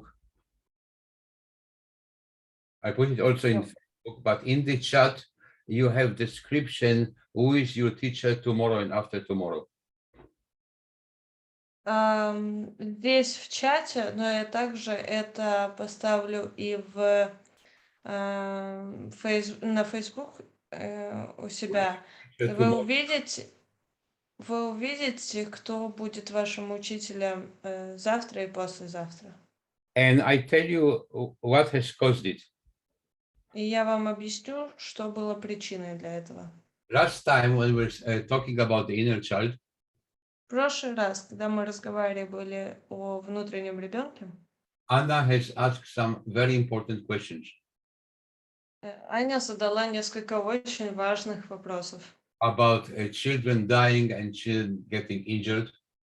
О детях, которые умирают или получают очень серьезные травмы. And the children that also about children develop fear of corona. И мы разговаривали о детях, у которых развивается страх короны. So you've got the Zoom link for tomorrow. У вас есть ссылка на Zoom завтра. I'm just asking you something very important. И я вас прошу о чем-то очень важном сейчас. As it is an external teacher, От того, что это внешний учитель приходит к нам. she'll be talking in English to make for the translator easy to translate. И она будет говорить с вами на английском, чтобы переводчику было легче переводить. She's also quite good in Russian. Она также хорошо разговаривает на русском. And she's the best expert in Estonia regarding grief. И она самый лучший специалист в Эстонии в теме горя. Okay. Jana knows her very well. И Джана ее хорошо знает. So I'm asking you out of politeness. Я прошу вас от хороших манер, просто из хороших манер. Not to sit with a black screen. Не сидеть с черным экраном. I got used to some of you that like to hide. Потому что я более-менее уже привык к некоторым из вас, которые очень любят скрываться. But as a sign of respect, please be present on screen. Но просто в знак уважения включайте камеры и показывайте, что вы присутствуете. And ask as many questions as you can. Задавайте столько вопросов, сколько можете. Okay, there is another thing I want to say. Есть еще одно, что я хочу вам сказать. I'm not yet sure how we're going to conduct it in September. Я не уверен еще. Я еще не уверен, как мы будем проводить уроки в декабре. But one of the things that really bothers me, that there are some people who come when they feel like it. Но есть одна вещь, которая очень меня тревожит. Есть некоторые люди, которые приходят на курс, когда им вздумается. And this is affecting the dynamic of the group. Это очень сильно влияет на всю динамику группы. Because we've got two more important things to do. Потому что у нас есть еще две важных вещи, которые нам нужно сделать. One is the psychosomatic mind-body connection, how to deal with psychosomatic diseases. Но это как мы работаем с психосоматическими болезнями. And then и связью ума и тела. And then we have what is called progression, which is the future self. И мы еще будем работать с прогрессией, где это работа с нашим будущим я. And after those two modules, the course is moving to another level. И после этих двух модулей этот курс полностью выйдет на другой уровень. Which means I'm going to divide you into groups of 3. То означает, я вас разделю просто на группы по 3. And every Sunday, once a month, И каждое воскресенье, раз в месяц, you'll be giving a session to each other. Вы будете делать сеанс каждому из вас. So for 10 months, you'll be giving session to the same client and receiving a session from the same therapist. И получается, еще 10 месяцев вы будете делать сеанс одного и тому же клиенту и получать сеанс от одного и того же терапевта. So I want you to think very, very carefully about your commitment here. Поэтому я хочу, чтобы вы очень-очень внимательно задумались о том, насколько вы посвящаете себя тому, что мы делаем здесь. Because I'm getting really sad about those people who don't have any commitment here. Потому что я чувствую достаточно сильную грусть насчет тех людей, которые как-то то есть, то нет. Окей. Сергей, да, что ты хотел? У меня такая просьба. Возможно ли написать наперед, какие будут темы наших уроков на будущее, потому что график у нас уже есть на следующее полугодие, и мне кажется, было бы полезно и правильно иметь понимание, что будет вперед и какие будут темы. Okay. А таким образом получается у нас как кружок по интересам без обозначения какой-либо темы. Окей, не проблем, будет. Я думаю, что это несложно, если Эльвире дать эту информацию, она просто нам возьмет и пришлет, и мы будем на полгода вперед знать, что у нас есть и что нас ждет. Окей, хорошо, не проблем, будет. Будет. Okay, so I'll leave the Zoom going on for a while, so you can read the description of what happens tomorrow and after tomorrow. Я оставлю Zoom сейчас активным на какое-то время, чтобы вы смогли еще в чате прочитать точнее, что будет происходить завтра и послезавтра. Окей, спасибо всем. Thank you. Спасибо. Пока. Спасибо. Спасибо. Спасибо. Thank you. Спасибо.